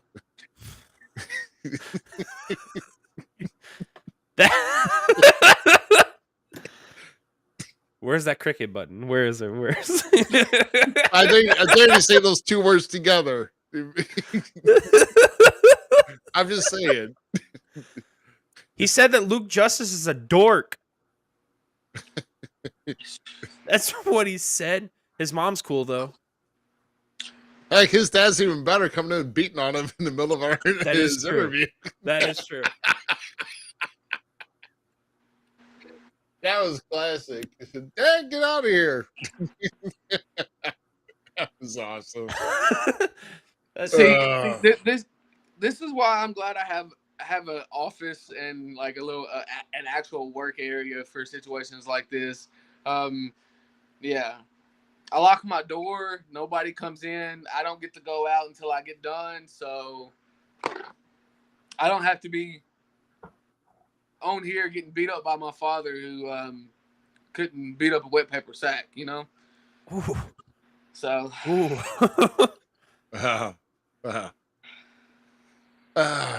Man. Poor Luke Yep. Justice. Yeah, but so this event, like I said, it's just He's under already 3 beat him weeks. up. Just under 3 weeks from tonight. It's in Blytheville, Arkansas, at the Blytheville High School. Front row $10, general admission. Was it $8? Doors open at 6. Bell time is at 7, and that is on July 15th. So just under 3 weeks from now. So that means I got plenty of time to not care. It's okay. Ooh. So you don't have a match yet, or at least you don't think so. Look, I'm just gonna show up, whether I have one or not. I'm gonna show up. I'm gonna go to the ring. I'm gonna pull the old CM Punk. I'm just gonna sit in the middle of the ring, cross my legs, cut a mic spill. I'm your heavyweight champion, and I'm not on the card. You know what? I don't care. I'm just gonna sit here all night, and then I'm gonna go get me a bottle of vodka and sit there and drink it all night long. You should probably just bring that with you to the ring, so you don't have to make 2 trips. Helping you out. True, that is true. Keeping it short and mild, because I'm all for you beating up Luke Justice again. I'm just saying. That's a good idea too. I can Yeah, call Luke out yeah, there and beat him up. yeah, That works. Yeah. So I'm with it. Shut up, Tyler. that's horrible. Just show up. Hey, boss, I'm your champ. You got any work for me? Well, I mean, that's like NWF and Parable or Paragu, however you say that word, or that city. I'm the heavyweight champion there and have no idea what I'm doing at the next show. I haven't been told anything. I haven't seen anything. I'm not on the card nowhere. So I'm just going to show up and look pretty, I guess. I mean, But you wasn't even booked. I don't care. They're still going to pay me. I showed up. That's a good, see, that's the Leprechaun vibes right there. That's what that is. Keep that money fresh. Give him a like pencil it. with a huge eraser. I'm telling you, man. Dude, a Leprechaun badass with a kendo stick. I'm telling you. You could take it to the next level, man. Why don't you just give him like a face from Twisted Metal and just have him start meleeing people? Oh my god, even better! Like I Ruby, yes, yes, do it. That's awesome. I want to see somebody come like Axel now, just down, just break off the little thing, and just beat somebody's. Oh, that'd be based. Okay, sorry. There we go. I'm nerding out. Sidearm character creation here. So, Zach, if you had, if there's one particular piece of advice to tell somebody new wanting to get involved in the wrestling business, which I guess would be if people that are doing this that when you talked about earlier, what would be the best piece of advice to tell these people that are trying to get into business? Don't do it.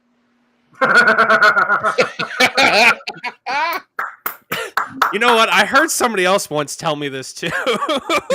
Mr. Ron Powers. Don't do it. No, but seriously, like, I mean, if you come into it thinking it's going to be easy, then just don't do it. At least for me, it was really hard. Like I had to have heart in order to do. I wasn't given any type of easy pass, or I wasn't like, I think I got it harder than the guys that I trained with because of who I knew and you see what I'm saying? Like who my father was and the guys that I already knew in the business. I think I was pushed a lot harder than everybody else. And I watched a lot of guys quit because they didn't think it was going to be what it was. And that's my biggest thing. Like when people ask me, because people ask me all the time, like, hey man, like, what's your opinion? Like, I want to start training, or I want to get into the business. Don't fucking do it. Like, excuse my language, but no, it's not like, to some people it's not worth it. Because people get in it thinking, oh, well, they're going to make money. They're going to get to travel. They're going to do this. They're going to do that. And it's not that at all. And it's not as glamorous as everybody makes it out to be. So that's it. Like, just don't do it. Don't waste my time, especially if you're coming to me about training. Don't waste my time. Don't waste your trainer's time. Don't waste your time, because at the end of the day, 95% of the people that I've seen that wanted to train, that would come to training, they don't make it through the first 2 or 3 training sessions anyway. Just don't do it. That's my opinion. Like, that's my honest advice. Like, don't do it.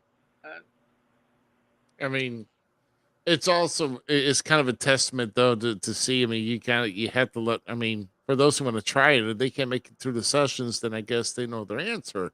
But I mean, there could be something. I mean, GQ knows, the 1 or 2 people that have actually got through to either the WWE territories, that, I mean, as long as they put in the work, but like I said, but the thing is, you got to put in the work. You got to build where you first started, and then you got to find the other promotions out there that have that higher plateau or the higher connections that make you, and then you showcase your talents as best you can, and then go, and then keep going. You got to keep making stops, because if you just stick on one, no one's going to be coming to you for that. You got to go and make the travels. You got to go and do everything possible there. So, that's with that's with anything. So, I mean, not everything's going to come to you. You got to go and get it. So, if you want to make it in this business, that's what you got to do. So, and then of course, when someone gets in, I always say, breathe in deep, exhale your ego, shut your mouth, open your eyes and ears, and listen until you are told to speak. I mean, it may sound like they're treating you like a dog, but kind of they are. But it's all a matter of retrospect of the rule of respect when you're going through the business. So 100% on that.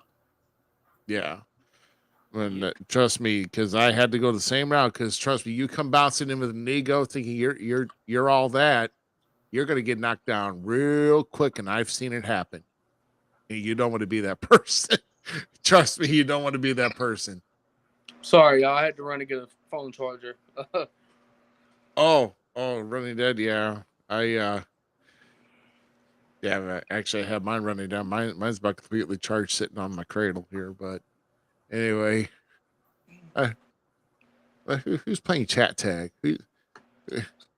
Someone's playing chat tag here in the room. I guess it was Tyler messing with others. So, but no, I agree, and I think, you got to run through an initial test. The initial session should be like an initial test of basic fundamentals of calisthenics and anything else, but not necessarily wrestling training. But you got to know that you're going to be tough. So, but how to come up with that test, that everybody varies with that. But yeah, but I mean, I would say just don't do it if you're not serious about it. Don't do it to like press one or two friends, because you're wasting everybody's time. So, Dude, I have a habit of like because I think people, or at least the two, this thing is the first training session I always do is always free, because I'm going to push you harder that day than I will any other time. And that's always my biggest thing. If you can make it through the first day of training, then we might get somewhere. But if you can't make it that first day, I don't want you to waste your time and money, and definitely don't want to waste my time when I could be at home spending it with family or out doing something else. And I always push that first training session harder than I would even push myself during a match. And a lot of times, I mean, like I said, a lot of times it's, okay, well, I'm not going to see them again, because they never end up, they just don't come back. So right.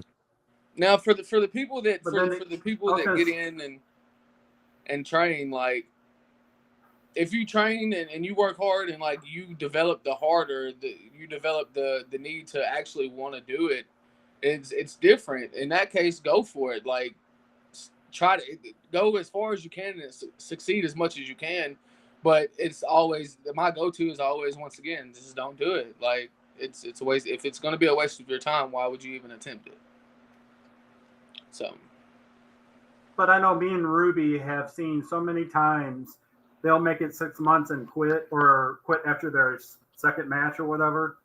And there's just so many levels of people not being dedicated. There's ones that make it for 5 years, 10 years. And then there's ones like me and Ruby where it gets in our blood and we can't ever leave. So, Right. see, I'm right there with y'all. Like, I don't think I could quit even if I wanted to. Like, it's not in me. So, if I train somebody, I want them to have that same mindset. And it's so hard to find other people that have that exact same mindset. And Right. ends up being for no reason Yeah. at all. Yeah. So, I mean, it's, yeah, like I said, that's why you gotta cut. You just gotta cut through and just find weed through the ones that are dedicated and that you think that are gonna make it. Um, yeah, like I said, don't waste time. Sure, it may be a pipe dream for some, but uh, talk to them and say, hey, do you mind being maybe a referee? Do you mind just working behind the scenes? Because what you're showing right now is, I don't think you're going to make it. Yeah, you hate to tell them out the hand, but if they got like a really bad tryout, it's like, see, offering them something else. Don't shoo them away from the business. Don't kill their dream from being involved. But others are meant to be in the ring, and others are not. So that's all there is. So That's me. I'm just the voice. yeah, find your niche in the business. That's, I guess, what you want to do is find your niche. I mean, Zmiz has, GQ has. GQ's a what we call a utility player in the game. He's done so many things. That's for sure. I'll tell you that. He's even held a title or two. Swish Army knife. Two at one time. Yeah. One was made out of plastic, but we won't talk about that one. So it was the ladies' title and what else? Intergender title and the HCW. Hey, but women can hold it. Title. Women can hold it though. Didn't a woman beat you to take it off you? Oh, rock and No, roll. I pinned a woman. I pinned actually somebody that was in Shimmer. So, Yeah. So. Oh, that's cool. Yeah, but when you lost it, didn't you lose it to a girl? Sort of. I think it was. Sort of. Well, you didn't No look under answers. the dress to check or what? I mean, I just didn't. You couldn't tell? Back to center. We're talking with the guest here. Let's talk to him. Oh my gosh! Nobody guess is getting a rile out of this. So.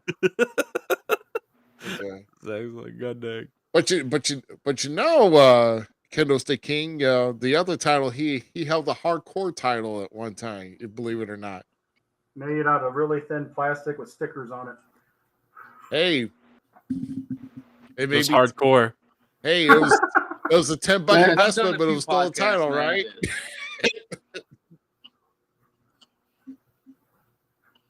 Thank you, buddy. Thank you.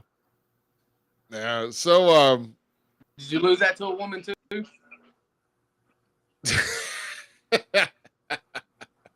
thinking.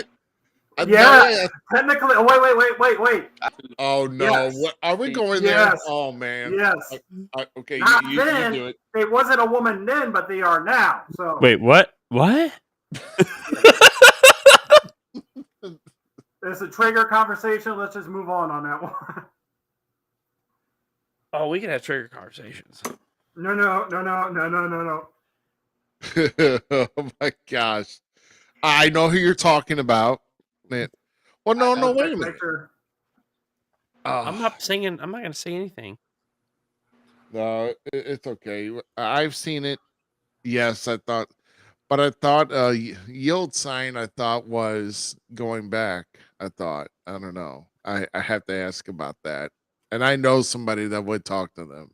So it's you and I would know this person who they talk to. GQ. So was he the referee when I won the title?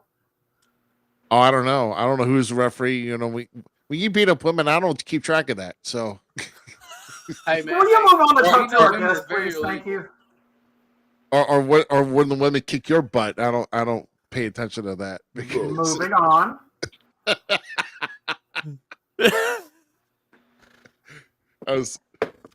See, we missed. So what in the wrestling world today are you liking there, Zach? Like, we've talked about the smaller scene now. What on the main staples are something you're enjoying? Because obviously you have to be a fan too still. No?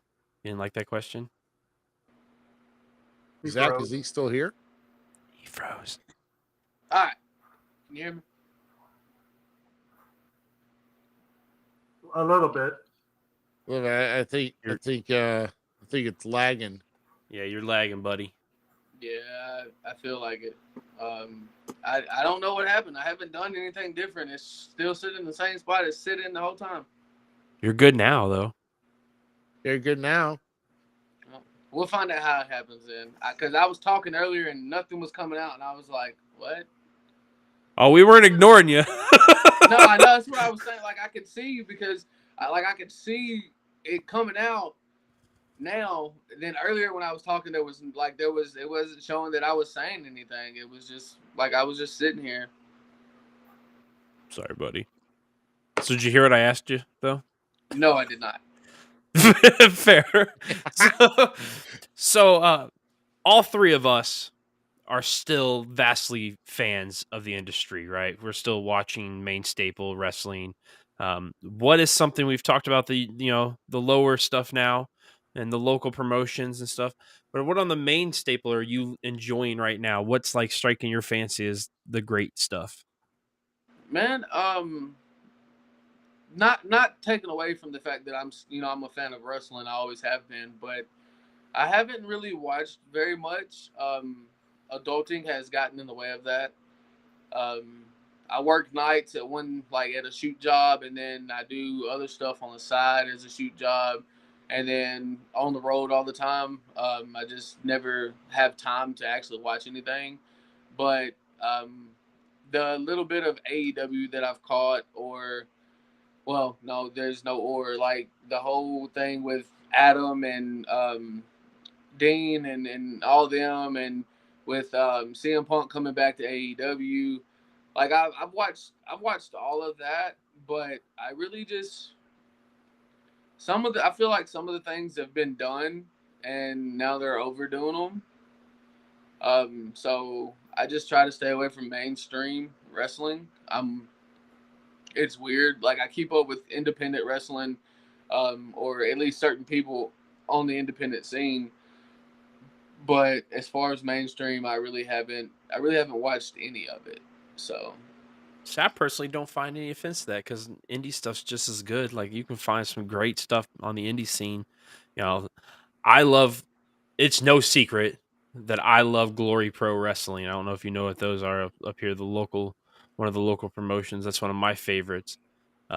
Killer product. SICW's fun. So like I still enjoy a bunch of the local stuff here around our area too. So nothing wrong with that. But AEW could have great stuff if they would just put storyline to their matches, because like the interconnecting of those, it's just like here's a match, there's a match, but these guys are feuding. Like, make it make sense. That's all I'm saying. yeah, that's how I feel. Which I feel that about both AEW and the WWE. I feel like none of their stuff makes sense, but that's me. That's coming from a guy that has done shows that don't make sense, and I kind of just see that. And I think that's why I don't watch mainstream wrestling, because I find I don't get enjoyment out of it anymore, because I find myself watching and seeing all the botches or the things that they were supposed to do that they mess up on, or I can see how they're locking up or telling each other, "Hey, let's do this." And as a wrestling fan, I don't want to see that. So it kind of just gets in the way for me. Being an active wrestler and knowing, hey, this is what's supposed to be happening, but they messed it up. It takes the enjoyment out completely. So That's fair. That's fair. Yeah, I guess that's fair. Yeah, I guess. Well, here's what I want to talk about. I mean, I don't know, and I'll keep you hearing the conversation here with us, Zach. Um, it just happened last night. In case you didn't catch it, and of course, apparently AEW is now doing a Saturday show now on every Saturday now, because it's been on for the past 2 Saturdays. So I guess now they're doing a Saturday product for Saturday nights with Collision. Tell you, Brody King versus Andrade was a pretty lit match. See, I've seen some of that match. I did see some. Collision is pretty. I'm liking it so far. But what's the take on CM Punk coming out to a big chorus of boos for the Owen Hart tournament qualifying match in Toronto? A lot of the people did not were booing Punk on his entrance. So So, tonight would have been for this qualifying match. Tonight, tonight was tonight. okay. Last night was when he came out for his 8-man tag with Ricky Stark and FTR. All I right. don't think it didn't sound like a lot of boos on TV, but big companies, Well, I there's a do. certain thing they do. There is somebody who actually posted on YouTube, uh, of the fans booing. I wish I knew, and I don't think it's gonna play, but You can clearly see there's people negatively responding to Punk, which I personally think is beautiful, and I can't wait for it to happen. That Punk turns. I know they're supposed to be we're talking about it later on in the show, but he got boost on Forbidden Door too. So I'm not worried about it. I don't think Punk he isn't performing the way everybody expected him to. I think that's a lot of it. Like they expected the same Punk from before or from when he was on SmackDown and Raw. Like they expect that CM Punk, and they're not getting it. And I think that's their biggest problem. Honestly, I don't disagree. here's the thing. Well, here's the thing.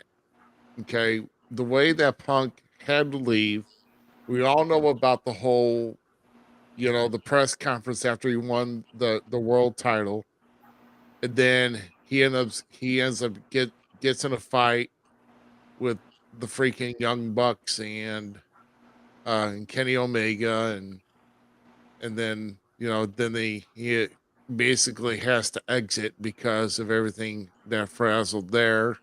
So now he's taking another break again, and then they go in and he puts the belt back on Moxley as the interim champion and all. I mean, that was just a huge mess to begin with. By the way, I'm glad they're not doing interim championships right now. They just need to just strip the people off. If you're done with an injury or if you're let go or whatever the case may be, and if you got to carry it, if the title's got to be showcased on your cards and your champ's not there, then just strip the champion. That's just bottom line. I mean, that's business. I can tell you this right now with how AEW and WWE feels. Like, I think we're getting ready to see a potential war happen, a true actual war. Both companies have two main 2-hour shows. WWE with Raw in 3 hours though. They each have what appears to be development-ish shows, but if they keep bringing in some of the big guys to Rampage and making it feel bigger and better, like it's actually going to make sense and be cool. And actually put some consecutive storylines together, not just all these random matches. Yes, it's nice to see these guys do these random matches every once in a while, but build an actual reason why they're getting there. Some of these are legitimate dream matches, but I'd like a little bit more to it. Like, why is it the dream match? That kind of stuff. But I truly feel like AEW could be set up for a good thing with Collision and Punk coming back and Punk going heel. I think we could see something great actually happen if people would just, once again, like Zach pointed out earlier, put the egos away. Right. But if you keep putting out too much stuff, it waters it down, and that's what one of the failures was with WCW. Wrestling is hungry right now. People are hungry for wrestling. Yeah, I mean, they are. They are. You're right. You're right, GQ, to a point, but people are severely hungry. Look at like the NFL is. People are watching not only the people up in the NFL, but they're watching college. They're even watching high school now. People are hungry for this stuff, to watch the development of these people. That's the reason why guys like Chris Jericho, The Miz, all those guys are some of my big favorites. Samoa Joe, CM Punk himself. I got to watch these guys legitimately grow up in the business. I got to watch them from the beginning to the end. And people are hungry to see that development now. So I think, yes, is there an oversaturation of wrestling? 100%. I agree with you. But at the same time, it's a good thing because it's going to weed out the crappy stuff, and we're going to get this whole pipeline of awesomeness. And if we have the right people in the minds, like you guys picking me and this man obviously in the right areas he is, we're going to have healthy and thriving companies going forward, and people are going to enjoy effing wrestling again. That's how I watch wrestling. I mean that's. I would agree. You know, egos need to be put aside, and yeah, if you know a way to do business, and if there is something in the business that, or someone in the business that, that you could be doing business with, and if there's matters to be squashed, then squash it, and then move on. I mean, if you're a true professional, just do that. Definitely life is too short for personal stuff, but yeah, people are going to take it as they want it. But you know, of course, I say that now because I'm going, completing 27 years in the business myself, and I just want to enjoy what I can, what I have left of it. Who knows Amen. how much I have left of it? At least inside the ring. But let's just make things happen. Make it happen. Uh, So Zach, I guess I want to ask you. I mean, I know I featured the show here on July 15th. Do you have any other any other I big have shows coming up for you upcoming? I think the biggest one I have coming up, and I mean it's about a month away, but I have a show in Dixon, Tennessee on August the 12th, um, featuring Santino Marella. Oh, okay. Uh, there's a few others coming in. They've got Jimmy Hart coming in. I'm not Good really guy. sure who else, but I also have, I believe it's the 29th. I think it's this month, actually. No, no. July 29th, probably. Yeah, it's got to be. In Give me the kiddo Paragould, shots. they have now. This goes back to the fact that I just don't watch wrestling. Um, they have the NWA tag team champions coming in to NWF. Um, and there was some talk about having Jeremiah Plunkett, I think that's how you say his last name, coming in as well. And then I think the biggest show we have, which is also on August 12th in Blauville, is Indie Mania, which is really just, I mean, it's a good idea if it's done right. It's different promotions coming together for one big independent show. Um, Yeah. I'm sure if you talk to Luke Justice, he can tell you more about it. Or next week when Autumn Marie's on here, she can tell you more about it. But It's you kind said of she was an a-hole though, so I mean, she is. She has her moments, but I mean, she's. When I said she was one of the best female wrestlers we have in our area, that's not a lie. Um, she is an amazing worker, um, and she has a very smart mind and a very good mind when it comes to wrestling. So even though she is an asshole, like she's she's there. Like, she's got it. Whatever it is, she has it. But those are, as of right now, those are really all I have. I had to cancel a trip to Dallas for this coming up weekend. Being booked, I'm booked at another show in Selmer. Nothing special, I don't guess. Um, but other than that, that's really all I have. We have the Blauville show coming up the 15th. The Dixon show the 12th. Indie Mania, I believe, is supposed to be on the 12th as well. Which from 2 to 4 or 2 to 5, they're having this. It's a free event from 2 to 5 or whatever time for kids. They'll have bouncy houses and stuff out there, and then we'll have our wrestling show. So we're trying to do big things there.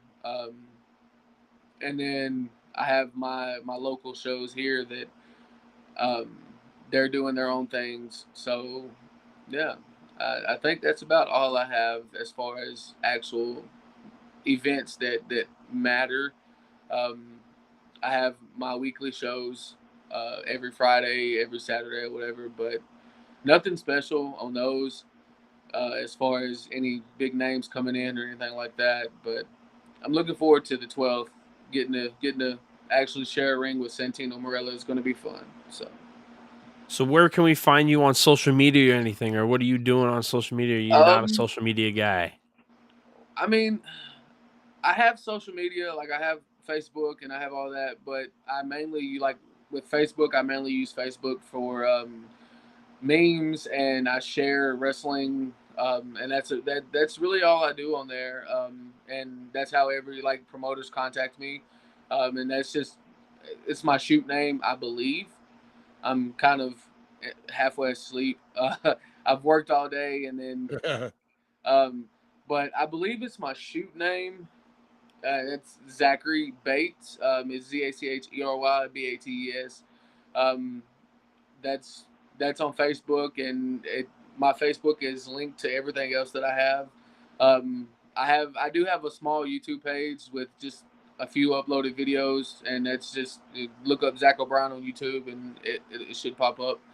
Um, but other than that, that's about all I do, man. I don't really just go on social media. I have a Twitter, but I haven't been on Twitter in like 2 years. I couldn't even tell you what any of my stuff on Twitter is. Um, I have Instagram, but the only reason I have Instagram is because of promotion reasons, and it's linked to my Facebook. So if I don't know how you do that. Like I don't know how you go to it, but it's on there. So yeah, Zachary Bates on Facebook, and everything else is linked to it. Nice. Nice. Well, like I said, I know you're taking your time out here. We've and we definitely appreciate your time, and definitely with some events coming up. Which, by the way, apparently Luke Justice is hounding over you here. By the way, he says he is a punk. And you're a doofus, Luke. Oh my! Luke, listen, you're all ego. We know this. I've learned this over the years. I watched you grow up.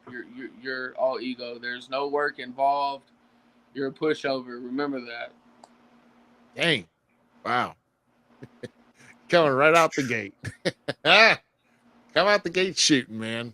All right, Zach. Well, I'll tell you what. I definitely appreciate you taking your time, coming in and joining in with us. Hopefully, you enjoyed your time with us here. I did.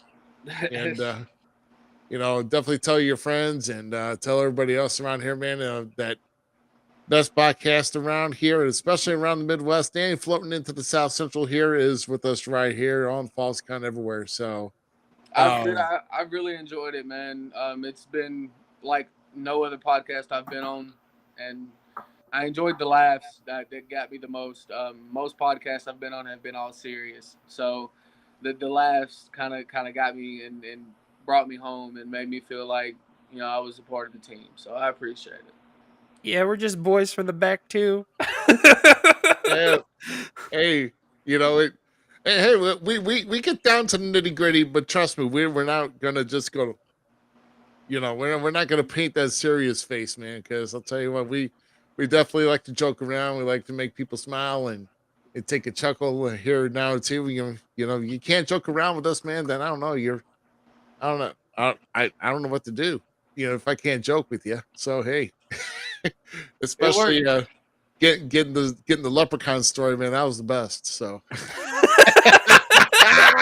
See, now I regret that I ever told that story. Oh, and we're gonna make sure we tag the show in and tag you in it, and we post it to all your friends about. Man, I'll share it. I'll repost and share on my social medias, whichever ones that I get on, I guess. And at this point, I don't care. It happened so long ago that it made me who I am. So. I'm telling you right now, it worked for Fit Finley. You bring that in with the Kendo Stick dude, I'm telling you, it'd be. I got some vibes for you, bro, right now. Like. Now you're gonna jinx him. He's gonna nut shot himself again. I'll think about it. Now you're gonna jinx him. He's gonna nut shot himself again. It's going to be all over YouTube. It'll be And the we're gonna bucket. do a It'll be the highlight bucket, and video all and the show coins it. are gonna fall across the thing. Chocolate for everybody. Don't do that, Oh, Zach. my I like you. We share the same name. Don't let that stop you from going far. Oh, dang. Dang, GQ. This all look like a State Park marshmallow down there. Would you like to see? No, keep No, it. No, our fans, no. our viewership would drop. Yikes. You done messed up, I'm not gonna- Never Take play us that home one there, for me. You know better than that. Rudy. Oh, well, Zach. Once again, we thank you for joining us here, and once again, like I said, we'll have Anna Marie to kind of confirm if she is what you say she is, but well, we're gonna have fun with an interview with her, and also talking about the big events also coming up with the Arkansas Wrestling Association as well. So, but now, man, we appreciate your time. We thank you for joining us here tonight, and best of luck down the road, and definitely in every match, make sure you stay safe and take care of yourself, man. Oh, most definitely. That's my first priority. Well, that and taking care of my opponent. But Of course. That's two things. It's a good thing you stopped doing the moonsault. Might pop. Right. I hadn't stopped yet. I hadn't stopped completely yet, guys. Oh, okay, Still do it. okay. You got Just very perfect rarely it. do I do it. You've been All fun, right. my guy. All right, Zach. Thank you very much for joining us, man, and best of luck to you, man. Appreciate it, man. All right, see you, man. All right. So, wait. He was cool. I liked him. What a good guy for being a bad guy. Yeah, man. No, he was good, man. It was definitely some good insight here with his career. And like I said, I didn't get to know much about him before coming in because I like to at least get to try to narrow down, what they've done and everything. I didn't know a darn thing. So I watched a couple of videos and stuff. But yeah, I'm sold on him. The guy can work. He can talk. So like he's fun to talk to. So if he has that character in person and if he's beating up Luke Justice, it's A-okay to me. Let's go. Oh man. One other thing I wanted to touch on here. We know that this Saturday is Money in the Bank over in London. Okay. Which, by the way, Cardinals won today over in London over the Cubs. So even though they lost yesterday. So so we're going back to London Saturday. I'm just saying, London's busy with sports and London's everything. popping. Yeah, it is. And but no, it's on the central side, it's 2 p.m. is the start of the show if you want to see it live on Peacock. But otherwise, Why do you still do that? I love it though. What network is it on? Peacock. That's even better. Hey, That's even worse, is what it is. No, okay. Let's hear yours. Peacock!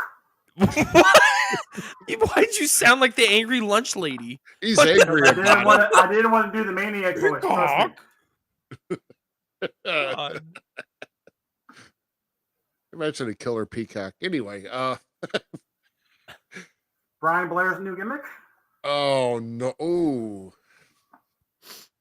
Don't Oh, well, so who do you hold got? on. Brian Blair would be the flying peacock. We're but talking about It's spelled Money in the Bank. CAC. Oh It's my a gimmick that gosh. promotes cauliflower. There you go.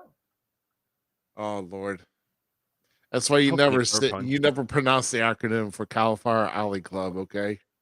it's never going to be pronounced right.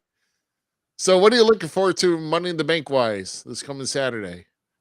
I'm actually kind of pumped to see Asuka versus Charlotte, and I really hope Asuka gets the W and like puts away Charlotte.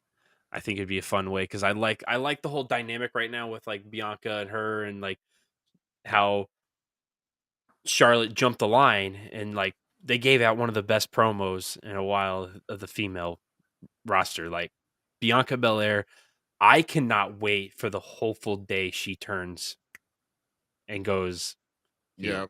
Yeah. I think that's gonna be the best version of her. I love her already. So she's already won me over, but like I think we're gonna get the best version when she flips. But Charlotte, Charlotte is best female hands down in sports entertainment. I don't care what anyone says. She is the best sports entertainer when it comes to the female roster, beyond Becky, beyond anyone. Like she's good. There you go. Asuka's the best wrestler though. So, Yes. and Bayley's the most Asuka's- selfless. But they both threw up all this time. She ended Bianca's very long streak as champion. So, so I guess the WWE Women's, I don't know, is it Undisputed Champion? Women's Undisputed Championship. Sure.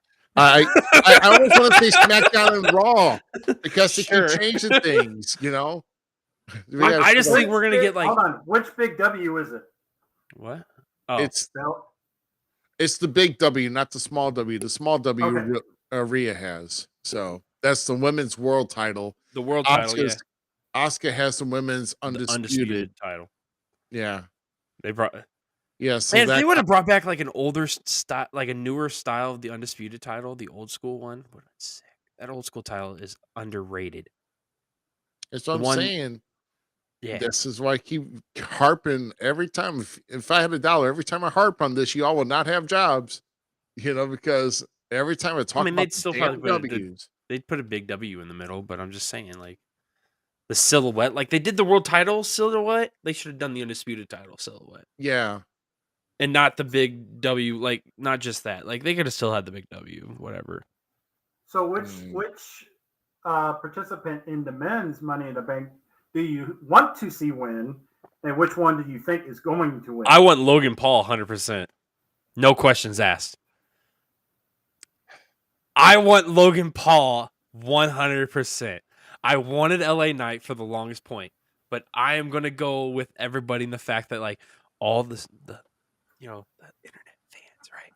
They're going to be like, "Oh no, no, Logan Paul all day cuz everybody is on LA Knight's side." And like I think it'd be Logan Paul. LA Knight needs this if he's going to propel anywhere. If he doesn't, he's going to be stagnant once again. No, and LA Knight is showing that he doesn't need the case. Or glowing He had the dark whole paper. internet talking about Logan him Paul Monday don't night, bro. need it either. Yeah, Logan Paul don't need it either.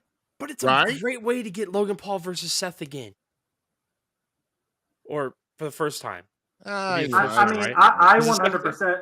I 100% seeing Logan Paul getting it. No, I'm I would- telling you right now. Let me finish. I think Damian Priest should win it, and Finn Balor win the belt from Seth. So that's actually my preferred. I'm with GQ actually on that.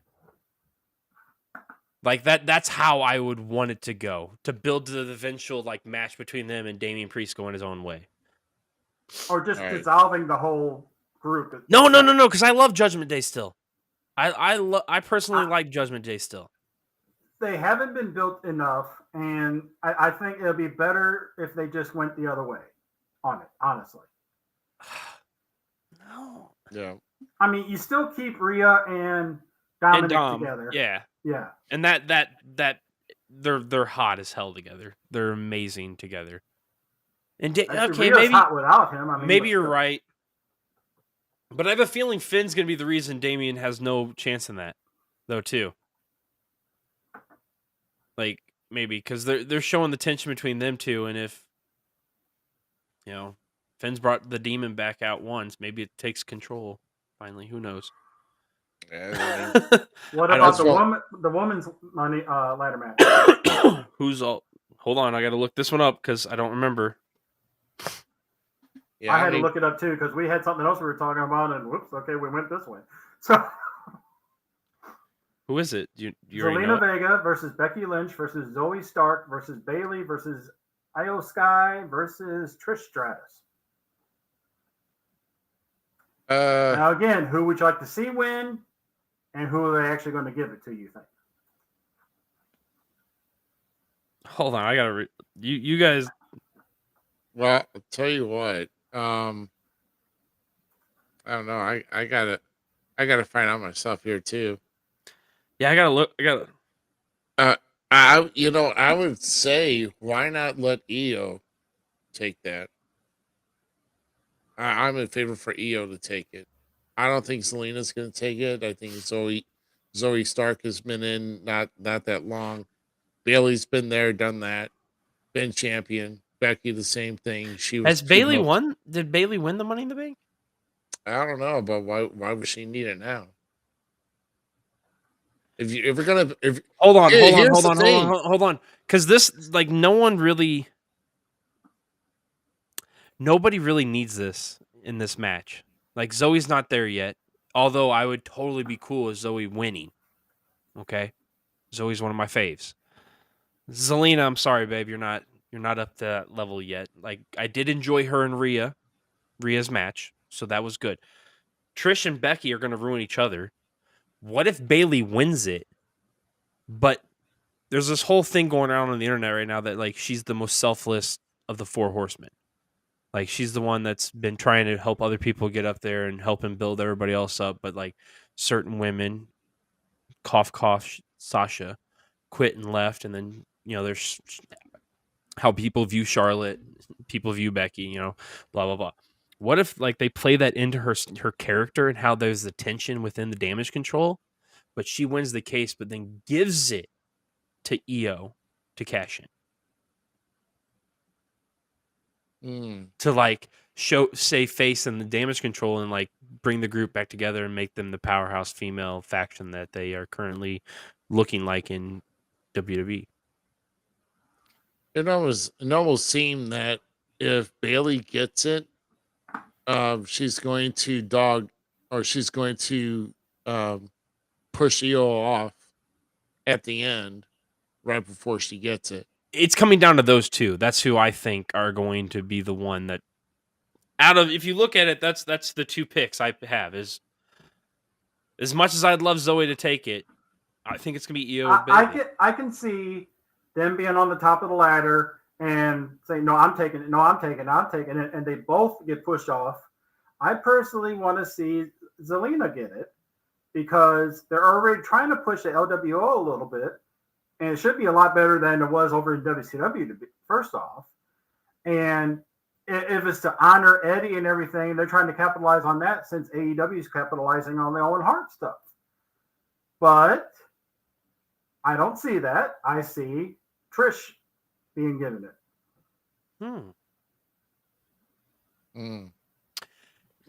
I don't know. Ooh, Trish versus Rhea or something. I mean, it'd be an interesting. That's the story. thing. No, it just they'll have a match at some point where Becky wants to take that briefcase from her or something like that. I mean, it's just one of those things that they're trying to play the whole thing that how she's a veteran and everything though too. So being smart about it and not having to get herself hurt too much. That's like I said, everybody else will be down, and I can still see the whole EO and I'm blanking the hell out. The other girl. Give me 1 second. Bailey. No, Bailey. Oh. Fighting up there on top and everything, and then Trish pushing them over, being the cocky one that she is. Becky tried to stopping her and being pinned under the ladder by Trish and climbing up and getting it. I mean, this could be a dark horse match. Yeah. Now, with Cody and Dom, definitely don't see Dom winning that one. But it'll be a test to see if Dom can help by giving him to Cody and see how well he goes with it. Say that again because you cut out. Sorry. Yeah, you max headroomed. So yeah, you went now? Yeah. Okay. I can see Cody being a test for Dom to see if Dom could be promoted higher. And Oh, if he could 100%. keep up with Cody. I mean, so far he's always been with people so far that are not a higher level. I'm not saying Bray is not, but that was more just the father-son thing and him trying to elevate him, like giving him the boost out of the nest, basically, you know? I feel what you're saying. I get what you're saying, and I think it's going to be the testament for Dom. I hope to see a lot of interference from Rhea. I hope to see that. So, but What's to say? Hold on. With that as well, Rhea keeps interfering, and Brandy comes out. Brandy? Yeah. I mean, And then you have a potential tag match down the line, Brandy and Cody versus Dom and Rhea. I mean, I don't even know if she's even cleared with Brandy to even get back. I mean, I guess she's been training, but you know, I mean, I guess for entertainment purposes to be okay, but I don't. this whole time I heard Randy and it was Brandy. It's Brandy Rhodes, yeah, My bad. yeah, Brandy Rhodes, yeah. I don't know. I guess for entertainment, for the entertainment value, I guess sure, but I mean, that is if you're going to carry anything. I honestly do not see this carried much past this match. Yeah, with this Dom. is This is like one this time is a thing. test thing. This is just Yeah, so I can let see Dom going a hold his little own farther, against at least Cody, and then leave. one more show I could see. uh, Or maybe at least going to Raw and having a match or something, you know? maybe that, but like Yeah, yeah. digging too Money in the deep. Bank rematch. Next two Now, nights after. 100%, I hope Liv and Raquel get the win. I think Ronda and Shayna Is it for both titles stale. or Tag team match for the women's tag team championship. So I have no idea what did they have titles that are what anymore. unification? Did they have the unification match on SmackDown? I totally missed it. yes? So Ronda and Shayna have got two belts apiece now. Yeah, they have the NXT and the WWE. Oh gosh, not like we didn't see that one coming. But anyway, but why? I don't know why. There's some things I just ask why. You know, it's like why having NXT? You know, two titles, but whatever. So then you have Seth versus Finn for the world heavyweight title, which I really hope this is the barn burner that we think it's going to be. They almost should, with how great they were on the Indies and everything else going up to this. 100%. I mean, the first Universal match like, was good, except for the damaged shoulder. I 100% think that if they're allowed to go full force with it, I think that will probably steal the show. Yeah. But we know what the main event's going to be. Oh yeah, it's the Civil War. Yeah. But my opinion, how I see that playing out, is Solo is going to end up getting fed up with Roman. Roman's going to be either cocky or trying to push him around, saying, get in there, do this and everything. He's going to turn on Roman. Usos are going to do the double super kick and pin him. And hopefully that severs all of the bloodline. And everybody goes their own way. And then somebody, not the Usos, goes after Roman by himself. Wait, Solo going after him? It has to be Jay. Damn it! I said not the Usos because I still don't think. I don't think either of them are ready. I don't think that Marty and Sean team needs to split up yet. You should. Jey Uso is so ready for a main event push. It's not funny. Oh yeah, I mean, Jey Uso. I agree with you still, with the fact that he could use a good mid card run, but no, Jey Uso is so ready for a main event run. It's not funny. That guy, I am so sold on him. I would put my whole stocks on him as a character. Dude is. I kind of want to see Jimmy actually turn and actually join Roman and Solo. No lie. Boy, what a twist that would be. Yeah. I think the match is going to get thrown out either way. I don't think there's going to be a clear-cut winner. I think they're going to get thrown out. Match is going to get thrown out. I can see Jay not wanting to split from Jimmy for the simple fact is it would end up being like Sean and Marty and Jimmy What? let me finish. Jimmy being released because he already has some of those check marks against him with those DUIs and stuff. What? We haven't even seen what greatness Jimmy can put down. I don't see WWE having the confidence and want to do that with him yet, though. That's the thing. That's why you put him back with Roman right now and let Jay go after Roman. No, I just see them not splitting the bloodline 100%. Nobody going back with Roman. Leave Roman solo with Paul Heyman at least. But I don't see it being beneficial to split up the Usos because if they did, Jay would win out on being given the push while Jimmy would be thrown down to NXT or worse. What? I'm just saying I don't see them having the faith in Jimmy to give him any kind of singles run without the chance of him having issues again. I think we're talking about the wrong tag team. No. That's as far as I'm going to go with it. No, we mean issues meaning getting trouble outside of the ring? Yeah. Yes. Oh, jeez. Oh, But you know some things on that, they watch really more hardcore on that because look at the stuff that happened with Jeff Hardy, Martin Jannetty, a lot of the others that if they have one, they're going to have another. Unless Jimmy wants to get released and meet up with his wife somewhere. Oh, jeez. Yeah, I don't know. Digging now. Now. By the way, Marty Jannetty is in a category all by himself. Nobody can touch Marty Jannetty because he's a basket case. So all you need to do is just kill somebody, bury the body somewhere by a river, and then do a lot of coke and other stuff. I mean, so. Oh gosh, you're gonna dig that up again? Allegedly.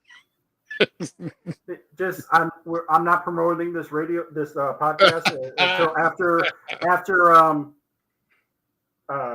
Iowa because apparently I think he's supposed to be there. So yeah, I know. Yeah, I know. I get it. Which I keep. Next week we'll promote some of the events that are going to be happening up there at the National Wrestling Hall of Fame. I've got some artwork for that, and then of course also we may be working on doing some possible partnership with a couple of the guys from the Wrestle Talk podcast on the show that may be upcoming here with us again, and that's another thing here. We got to remind these guys if we're going to get a rematch for getting back, maybe try to reclaim a trivia title for the SummerSlam trivia. They mentioned something about that. They better get it back. They better make good on their promise. Be like, hey, you got SummerSlam trivia? Come on. That's what I'm looking for. Man. I failed this all because of the Undertaker. Nah, well. And me not being a fan. I can't do it. I didn't. Since I'm the host. I recovered a lot with the first time we won that title. So I'm a fan of the Taker. I'm just not like a fan. Like I didn't follow him as closely as some other people. Right. So shoot. Yeah, so there you go. This was my guy back in the day. Right here. 100%. And you know what? I would have taken him so much more as Stunning Steve Austin. That was one of my favorite gimmicks. Oh man. No lie, dog. No lie. The Hollywood Blondes was freaking amazing. Yeah, they were. Yeah. What? All right. So we're showing off our collectibles here, and I've got nothing. So y'all need to stop. You have one Anyway. thing that neither of us do. I'm too busy rearranging my freaking office. I mean, I don't know. He's I've talking got You're some. right. I got some in the closet. He's talking about somewhere. the North. God dang it! National Well, Wrestling Alliance title, yeah. the NWA title. I mean, yeah, I got belts. I am hoping. It's cost more than $10, by the way. I am hoping when everything ends with the issue from October, I will get back my old NWA belt. That's going to have who is that? Wait a minute, hold on, keep going. Yeah, it's. I shouldn't have to get fucking. Yeah, I was like, how close do you need to? Wait. Well, hold on. Do it again. That way I can look on the big TV for that one. I was trying to look on the laptop. Oh, okay. Yeah. You want to get that signed? That's a good photo. Oh, I'm just looking at these cards that my buddy gave me, man. You weren't here for the story, were you? Nah, he No. wasn't. Never nothing. Yeah. He'll have to go back and look. Yeah, all that's WrestleMania 4. Yep. Man. This is one my wife. Well, maybe not this one, but she's like, "Oh, Mr. Perfect," because Mr. Perfect was the bomb. Oh yeah. I don't know if it's. Oh God, was Jake the Snake? You know, I'm trying to remember what that one was from. Because I know Mr. Perfect. He I think that was close to WrestleMania 2 or 3. I think on those cards. yeah, Perfect didn't get into like 4, I think. until like fall of '88 though. Right? 4? Is that 4? Oh, it's 6. My That's bad. 6. Sorry. I keep forgetting when they happened. I mean, I remember those cards because I got a whole bunch of them. And then my son, like, one of the if you want some coolest more, things here to you go. hear is like, so my great grandmother got me into wrestling, right? My dad was kind of into wrestling and kept it alive a little bit, but my great grandmother, my dad, me, and now my kid, and he's like, I got to meet Haku, which Chase did. You got to meet Haku with me when we, SICW show. But like, this was one of his cards that he pointed out. Was this one? Oh yeah. Yeah. I'll tell you one thing, you're raising them right. I noticed you never put Fred back on the mic, too. Well, I didn't want Fred to fall. He's right over here. He's actually. I didn't want Fred to Just don't put him near a wall and you're fine. I feel bad. Like, if we ever get a chance to actually sit down with this guy, like, there's bits of me making fun. Well, no. You need to He get already knows. He already makes fun of it himself. I know. I still haven't got a chance to ask him about the whole Scorpion Sky stuff, which he made his return to AEW, which I'm pumped for because I like Scorpion Sky. You know, I still wish we had him on the damn show. I couldn't get him on this. Yeah. What were you gonna say, Ruby? Who is that? Barry Horowitz? Yeah. Oh, here's one for you. Here's one. Oh yeah, that was from WrestleMania 5 of the Rockers against the King. Boss man. Yeah, that was funny. Now, if you want to talk about old cards, That's cool. these are older than those, I think. Berserker. Yeah, and this is like a smaller card a little bit than the others. There's some doopies in here. Oh my goodness. Well, Oh, Quebecer. Right? No, this is not Quebecer. This is Danny Bravo. I got The Rock. oh yeah, Dino Bravo. That Yeah. could have been. That card's Yeah, sick. Yeah, that could have been Mhm. WrestleMania 5 beating ZC, Rugged tell Ronnie me who Garvin. that is. It was. That's a glare. Yeah. All I see is glare, brother. That's why the mad Wow. cards. It's Rick Glare. Rick Glare. Rick Glare. is Jimmy that? Garvin? I wanted Z to do it. Oh. All he saw was glare though. Yeah. It was from the perfume. Yeah. All I saw was the glare. The glare. Oh no, wait a minute, that was air freshener. That they did. Which is Oh my something gosh. that it would have worked perfectly if he wrestled Ruby, because you know how Ruby farts a lot, and then he needed to spray the air freshener. So I gotta be a Duke. You idiot! No one cares. No one cares. Oh, You're going to gosh. have to hook me up and help me make a soundboard, or I Hey. will put worse ones on it. Hey, no. Hey. Yeah.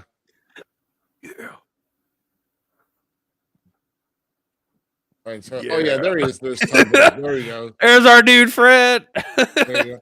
I wonder if they make like stormtrooper like helmets for like figurines. You could take like a silver sharp, like metallic Sharpie, and, Oh, they have to. and then like put it on. When they made the Shockmaster figure, they didn't have that helmet with it. Oh, well, maybe because they lost him when he fell. So yeah. Tugboat. Well, we're having fun here as far as I guess going through our collectibles and everything else. And yes, I am the odd man out, but I don't have that many collectibles. But this is what I collect here. I've got titles, I've got everything else, and I'm a nerd. oh, there we go. Okay, and then there's Shockmaster. Okay. Yes. Wait a minute. I had to make sure on the. Oh, whoa. You're making me sick. No, Bud. that's too much. There we That's go. too much us. There you go. I should give this to Rick Goodwin. And I'm trying to remember if that was the. He's a real American fighting for your rights of every man. That's not the same one, I don't think, but they did one with the classics too. Ooh. Oh, they did. Ooh. But you notice both helmets are not exactly like a shock trooper or stormtrooper helmet because of the copyright issue. Yeah, I got you. Another Haku. And trust me when I say trying to find a cheap stormtrooper mask or helmet is not easy. We tried, and we tried. Could not find one. Had everything but the stormtrooper. Yes. That's going with me to an SICW show. Yeah. Wow. Well, I'll tell you what, guys, man, we've been on here for a good while here. Like I said, Zach OBrien was our guest of our featured guest here What this a fun week. guest. He was a very fun guest. Yes, it turned out to be very fun. He enjoyed being on the show, and of course, he started to pot with our next guest next week. So yeah, well, we're gonna. There it is. Hey, I This know card is sick. I know who can ask the question. Hey, are you an a-hole? I'll do it. Whatever. Yeah, how do you break the ice with that? I ain't scared. Just say, So hey, we heard something from me to you because I'm one as well. Are you an a-hole? Goodness gracious! Just you don't want to start off with that. But anyway, I'm already pumped. That'll be the second question. Every second question. Right. Now that Ruby pulled the Band-Aid off. Yeah. Right. Oh shoot. Well, guys, Zach we're going to say sayonara for this week.